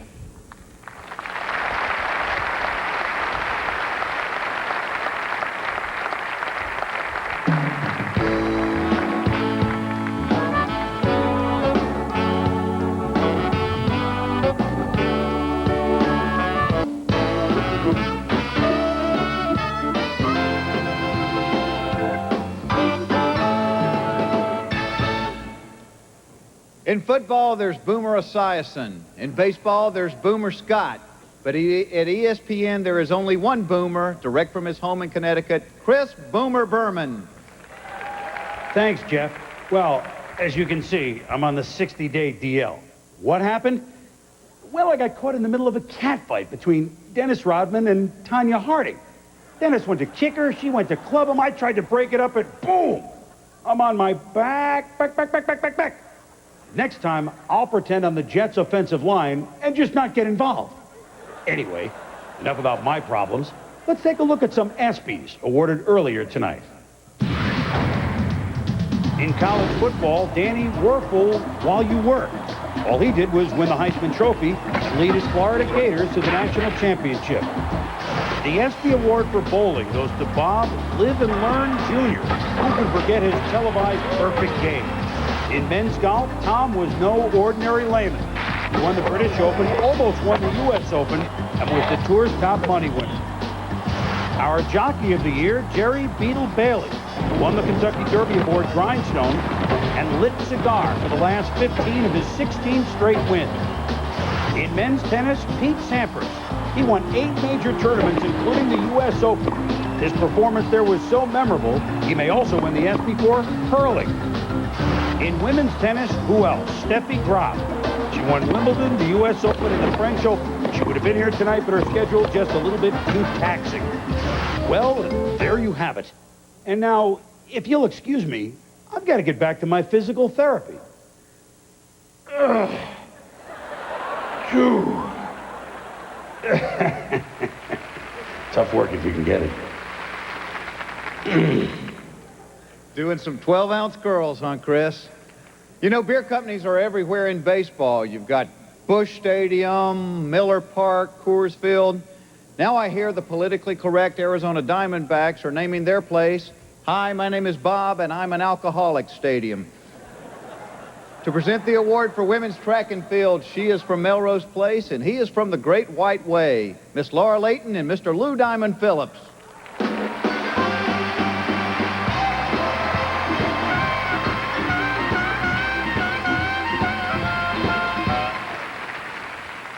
You know, Lou, it was really great seeing Carrie Strug earlier this evening. What an amazing moment that was. A gold medal vault on a sprained ankle. And to think I skipped gym class because I got a bad haircut. Well, we can't all be as dedicated as the nominees. And here they are. Women's Track and Field Athlete of the Year, Gail Devers. Gail Devers goes to the front. Olympic 100-meter champion, first repeat winner in 28 years. Svetlana Mastakova. The third track and field athlete to double at these games. Olympic 800 and 1500-meter champion. Marie-José Perec. Notched an Olympic double, 200 and 400-meter champion. Marie-José Perec has got the double.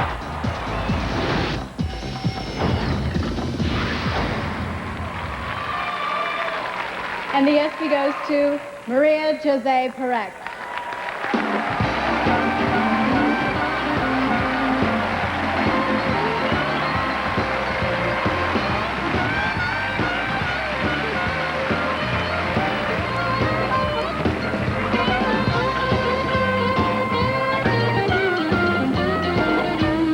It's not so good, but I thank ESPN.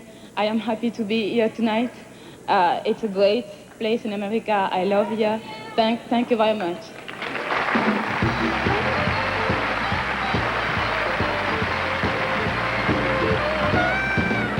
Next on the 1997 ESPY Awards, ABC News anchor Peter Jennings, Academy Award winner Sidney Poitier, and the legendary Ray Charles.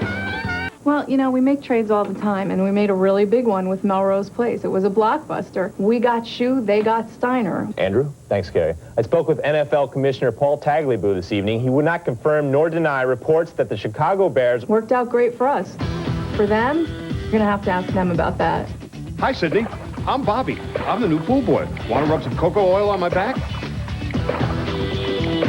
Maybe we got the better end of the deal.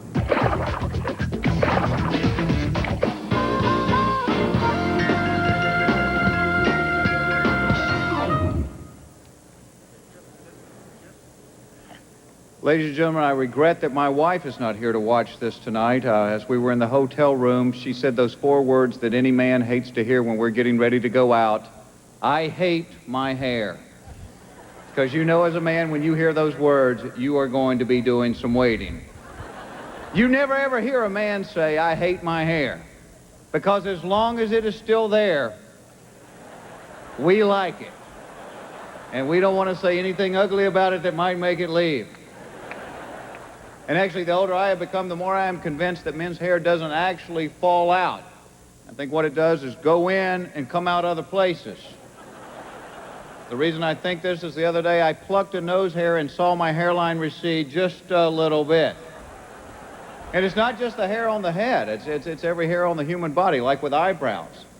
It does different things with the sexes. The older women get, their eyebrows just kind of disappear.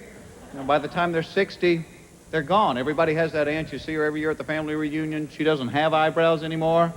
She just gets up every morning and draws them on. Always looks like she's just seen a rat. You know. And men, the older we get, the thicker those babies get. Heck, by the time we're 60, they look like azalea bushes. Cut me, Mick. I can't see nothing. Cut me. Cut me.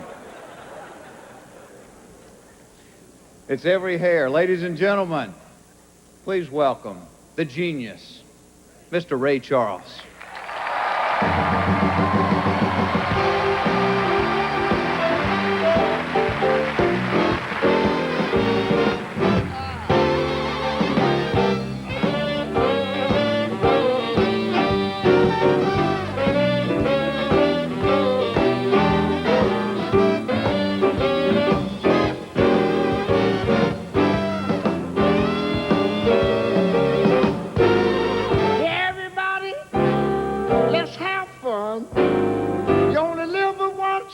And when you're dead, you're done. You gotta let the good times roll. Yeah. Oh, we gonna get it on tonight. I don't care if you don't roll. Get yourself together, let the good times roll, baby. Don't sit there mumbling, talking trash. If you want to have a ball, you gotta go out and spend some cash and let the good times roll, baby. Oh, baby, and I don't care if you don't. You just never get to let a good time roll.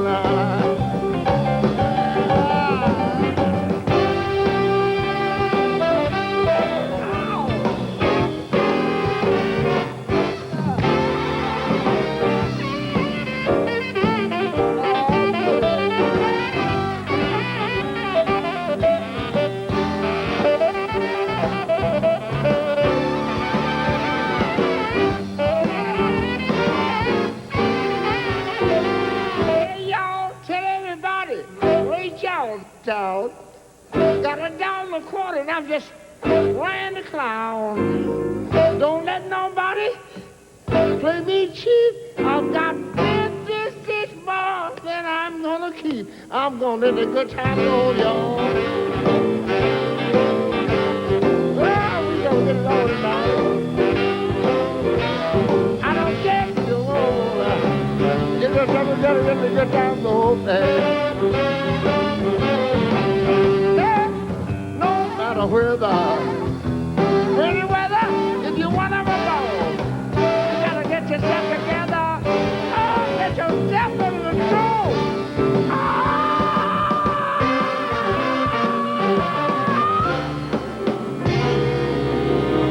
Yeah, baby,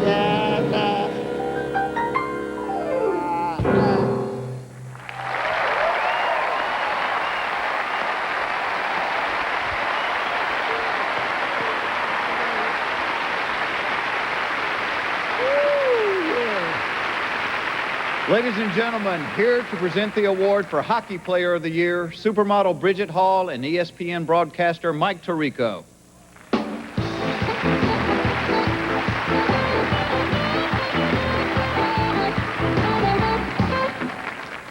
Good evening, and Bridget, I'd like to congratulate you. Bridget and I are sharing an ESPY tonight, the biggest height difference between two presenters, so congratulations.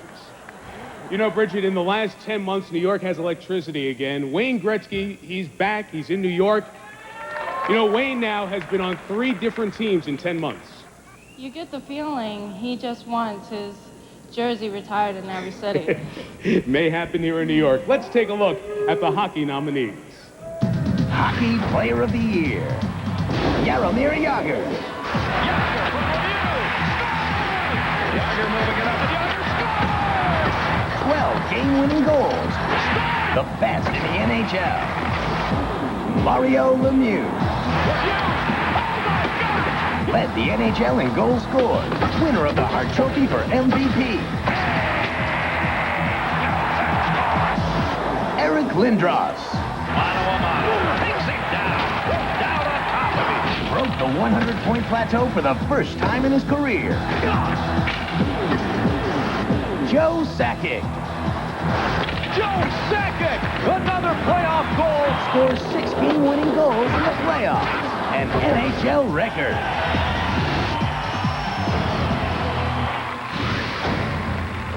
And the Hockey Player of the Year is? Joe Sakic.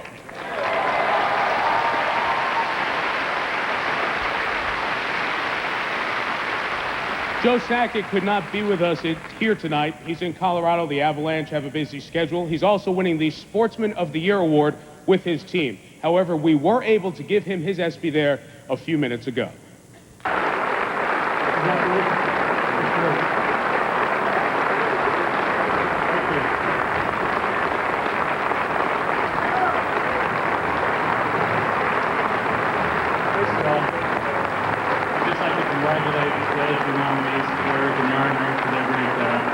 Great play last season.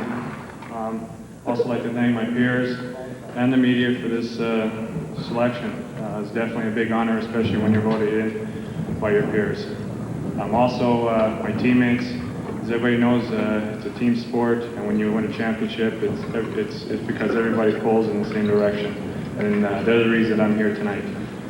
And also, definitely like to thank my wife Debbie, who gave me the greatest gift last year of anybody with their first son, Mitchell. Thanks a lot.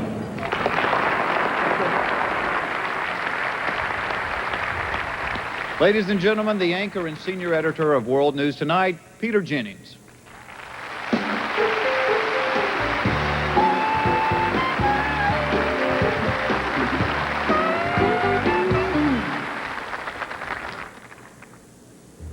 It is an honor to be included. Thank you, and to see Radio City Music Hall looking as good as it really can. You know, as journalists, we always make a big deal about the first woman to be president of a major company or president of a country. This year it's the first woman to be Secretary of State, and only yesterday, in the most chaotic of circumstances, the first woman to be president of Ecuador.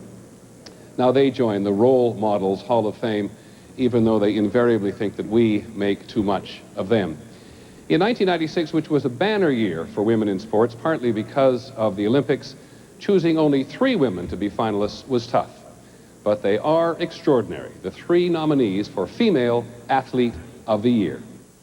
Female Athlete of the Year, Laura Davies. That's a huge drive. 4 tour victories. What a shot! Including the LPGA Championship. Steffi Graf. What a year it's been for Steffi Graf. Won 54 of 58 matches in 96. The greatest women's tennis player of all time. Amy Van Dyken.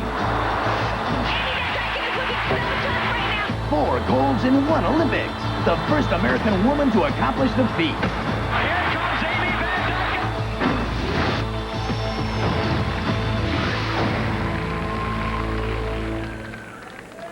And the ESPY Award for Female Athlete of the Year is Amy Van Dyken.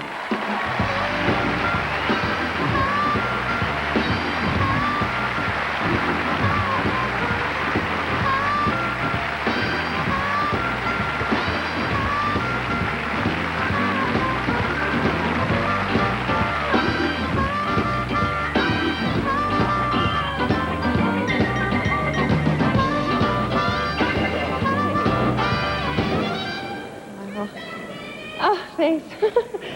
I'd like to thank, of course, my parents.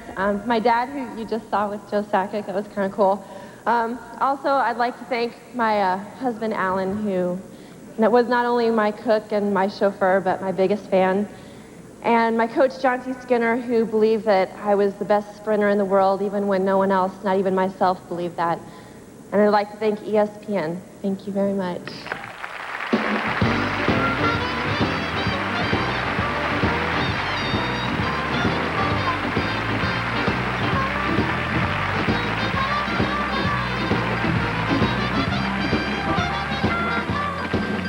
Backstage here with the fastest man in the world.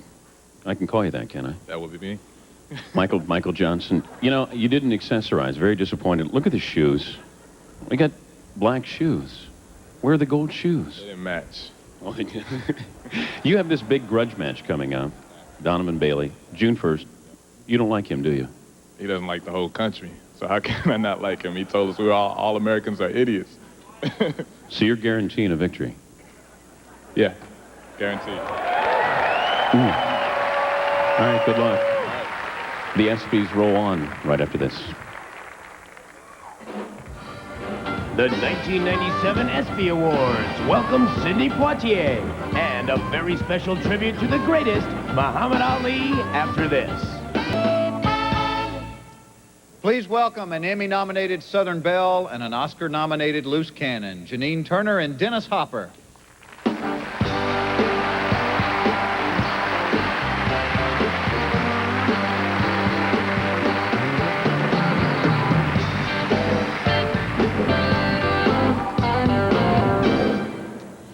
So, Dennis, what did you think of the Packers winning their first Super Bowl in 30 years?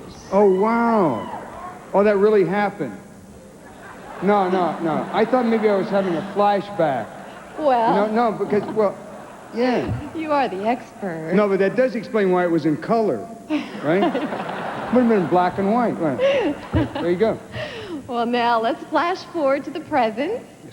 The nominees for Pro Football Player of the Year are... NFL Player of the Year, Terrell Davis. Gets outside.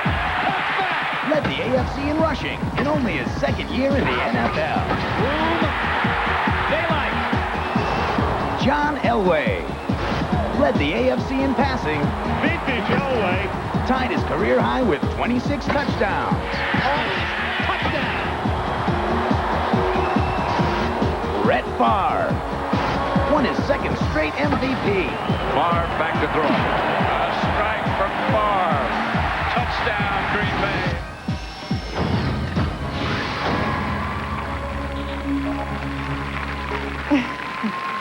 And the winner is... Okay, guess. Brett Favre.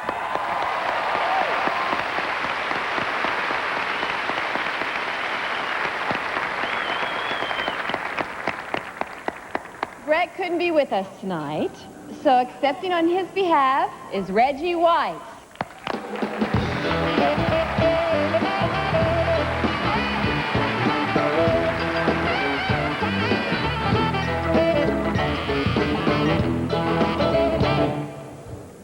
I'm sure, of course, Brett would like to first thank all his teammates.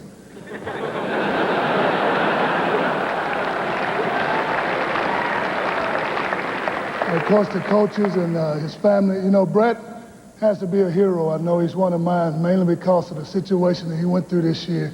I don't think Brett got enough credit from the media. He was able to admit that he had a problem, and he went and got help for it.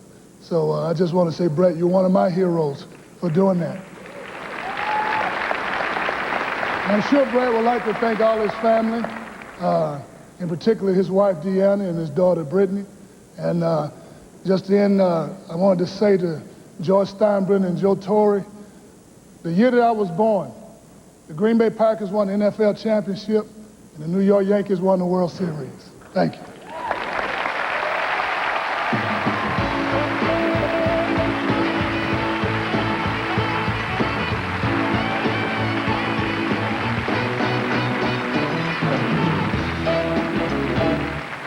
Each year, a special award is presented to an individual from the world of sports who exemplifies the strength, passion, and courage of Arthur Ashe. To present this year's Arthur Ashe Award for Courage, please welcome Academy Award-winning actor Sidney Poitier.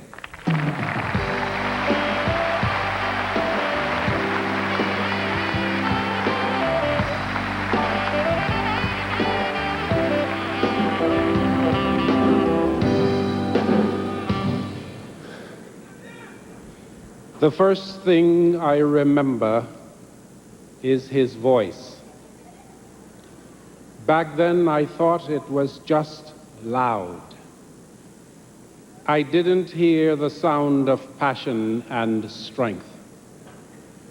As the years went by, I learned to pay attention to the words he was saying and the conviction behind them. In an age of discrimination, he stood up for racial pride. In an era of lost values, he had a spiritual rebirth. In a time of war, Muhammad Ali spoke of peace. When he refused to fight in Vietnam, he paid a price emotionally, financially, and professionally. But isn't that what courage is all about?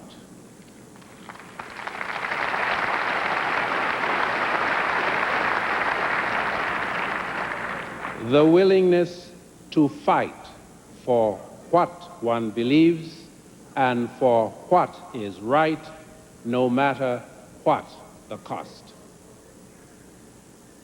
That is why tonight we are privileged to present the Arthur Ashe Award to Muhammad Ali.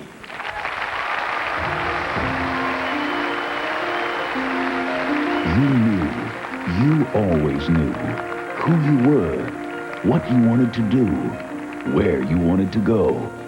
Even as a child, when you first laced on the gloves, you knew in Rome. Cassius Marcellus Clay, too pretty, too bold, too loud for Sonny Liston. I'm young, I'm handsome, I'm fast, I'm pretty, and can't possibly be beat. The heavyweight champion, mean and vicious, about to be beaten into submission by a graceful, pretty, poetic man. Another jarring right hand that time, folks. Another one. Sonny wobbles. Has him hurt. Boy, I'm the king of the world. Hold it. I'm pretty. Hold it. You're not that pretty. I'm a bad man. Wait. I shook up the world. You changed everything. The way fighters fight, the way athletes talk. 6 rounds and 1 day after your first title, you changed your name. Cassius Clay was my slave name. I'm no longer a slave. What does it mean? Muhammad means worthy of all praises, and Ali means most high. You lit a firestorm of fear. You adopted the Muslim religion. But it really didn't matter to you. You said at the time, I don't have to be who you want me to be. I'm free to be me. I'm a fighter, not a politician. They act like I'm the president or something. I mean, I'm just a fighter. By 1967, the Vietnam War was being fought in our living rooms. You were a leader to a generation lost in time and space. But of those thousands of armies of the night, none were as famous as you, the heavyweight champion of the world. Hell no, you wouldn't go. Whatever the punishment, whatever the persecution is for standing up for my religious beliefs, even if it means facing machine gun fire that day, I will face it before denouncing Elijah Muhammad and the religion of Islam. I'm ready to die. Mr. Muhammad Ali has just refused to be inducted into the United States Armed Forces. What happens now to his title? He will doubtless be stripped of it by every state boxing commission in this country and by the World Boxing Association. We have borne witness, in effect, to a different kind of requiem for a heavyweight. You put your title where your mouth was. You gave it all up. The fame, the glory, all for your beliefs. Another young black athlete, an Army officer named Arthur Ashe, watched quietly from the other side. Years later, he would write, I couldn't help but admire impetuous men like Muhammad Ali, who struck me as menacing and purposeful, even when he was amusing. A charming man, but also unmistakably defiant. When the public turned against you, Muhammad, you took your case to the college campuses. I would like to thank the student governing body for inviting me here, and I would also like to congratulate them on their great, splendid stand to stop the bloody war that's now going on in Vietnam. You were a symbol for all the world to view. I've been blessed by Almighty God, Allah, to be successful in my boxing and everything. And I don't think you can find no one individual in this country, I challenge you, black or white, even the president is more popular worldwide than I am. For 3.5 years, you couldn't fight and never wavered. You won your war. The Supreme Court refused to rule against you. Winner by unanimous decision. You shocked the world again. Your fists, your only weapon. You came off the ropes to reclaim your title. But even you were battle-weary from your years in the ring. Parkinson's syndrome did to you what no man could ever do. Imprison your body and silence your voice. Instead of using rights and lefts, now you use your fame and wealth in the fight for all mankind. You've done more than anyone for Parkinson's disease. Your spirit is at an all-time high. Really, Bo, I'm gonna come back. Hold it, Bill, whoop all of you. Once upon a time, there's a big bad monster. This monster went to school, saw the children, and the monster...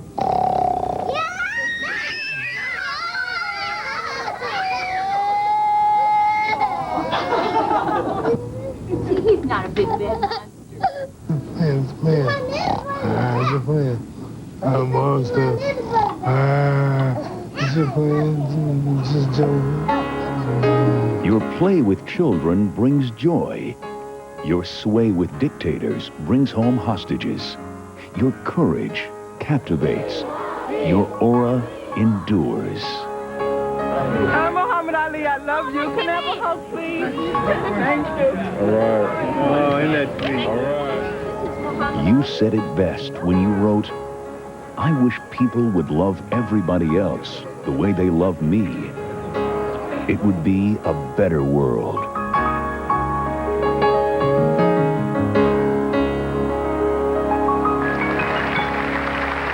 Ladies and gentlemen, the extraordinary, the remarkable, the unique Mr. Muhammad Ali.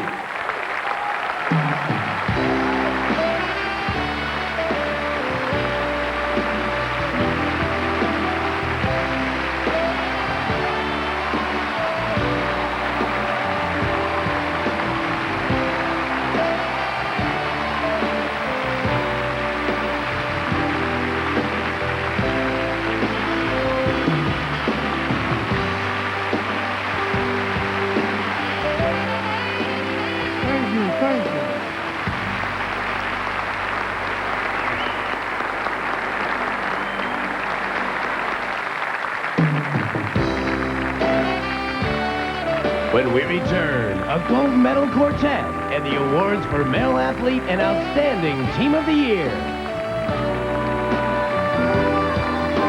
The 1997 ESPY Awards are presented by No Fear.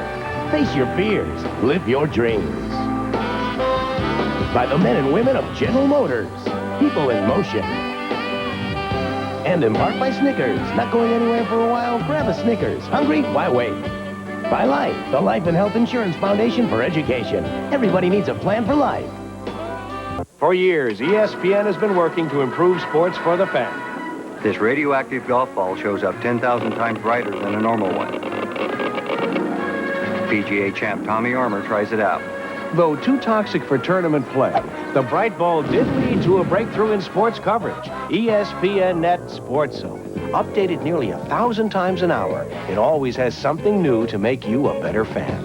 ESPN Net Sports Zone. Technology for you. There's more to come on the 1997 ESPY Awards. ESPN News? Yeah, great. Great timing, guys. Play for 13 years and I retire, and now you're coming out with this sports news channel? Oh, this is great. All these scores and highlights are really going to help my career. Look at me now. Gardening. Thanks from the bottom of my heart. No, really, truly, thanks. Appreciate it. Idiots. Ridiculous. Morons. You guys want to kick my dog while you're here? Ladies and gentlemen, 1996 U.S. Olympic gold medalists Dot Richardson, Mia Hamm, Rebecca Lobo, and Carrie Strug.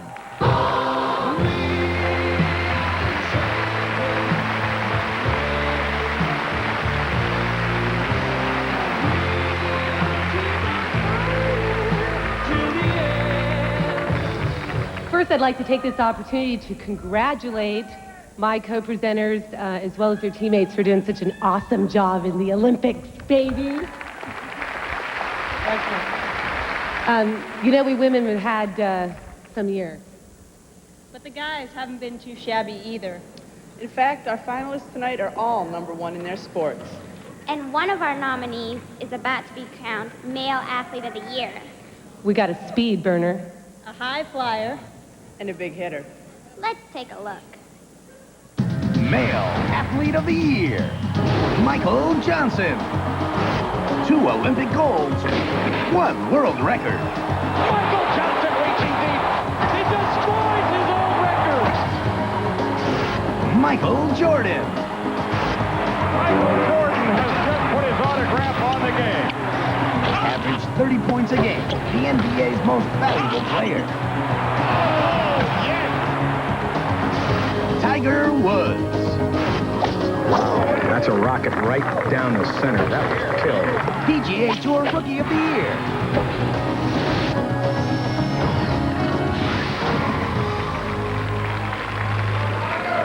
And the ESPY goes to Michael Johnson.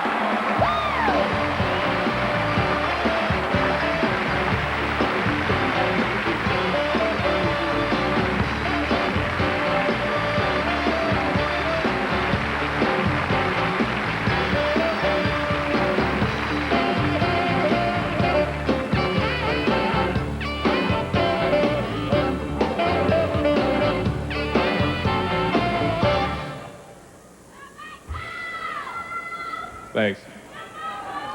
Can't blame him for having to get a hug from all of them. They look beautiful. Thank you again. It's just an honor to be here. It's Tiger Woods, Michael Jordan, great athletes. It's ironic that they play 2 sports that I'm horrible at. But I guess this award means that I'm good at mine, and I thank everyone who supported me, and thanks for all your support during the Olympics. To the entire Olympic team, thank you.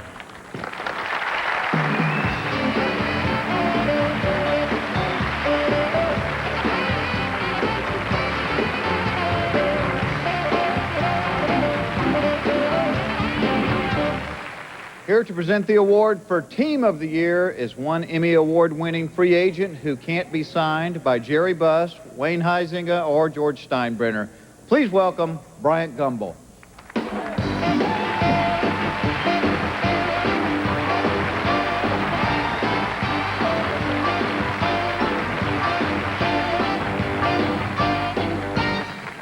Good evening, and thank you. It is my great honor this evening to present the award for Outstanding Team of the Year. There were a number of deserving candidates, so let's take a look at the nominees. Team of the Year, the Chicago Bulls. Goodbye, Seattle. Hello, Chicago. The most wins in NBA history. Their 4th title in 6 years. The Green Bay Packers. Titletown is really going to be Titletown. Super Bowl champions.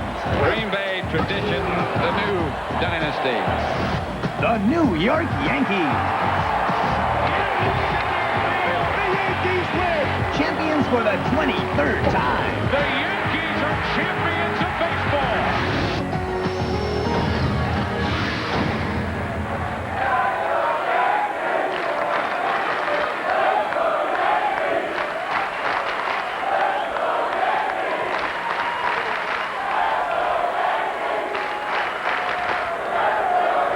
The ESPY Award for Outstanding Team of the Year goes to the New York Yankees.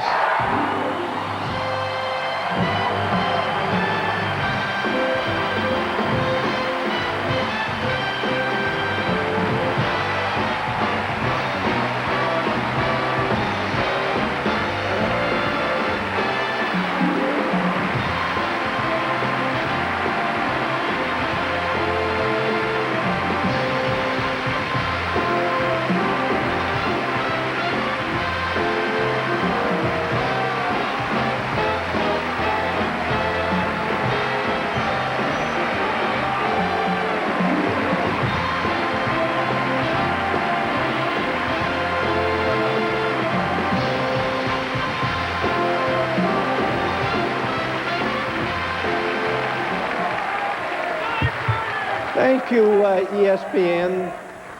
Thank you, ladies and gentlemen. We have a few people from Atlanta back there. You can't blame them. Let me just say that on behalf of the most courageous team that I have ever associated with, the New York Yankees, their leader, Bob Watson, our general manager, Joe Torre, the greatest manager in the game today. It's a great award, and we're very grateful, ESPN, for this wonderful award. And for Rudy Giuliani, George Pataki, and all you New Yorkers, this one's for you.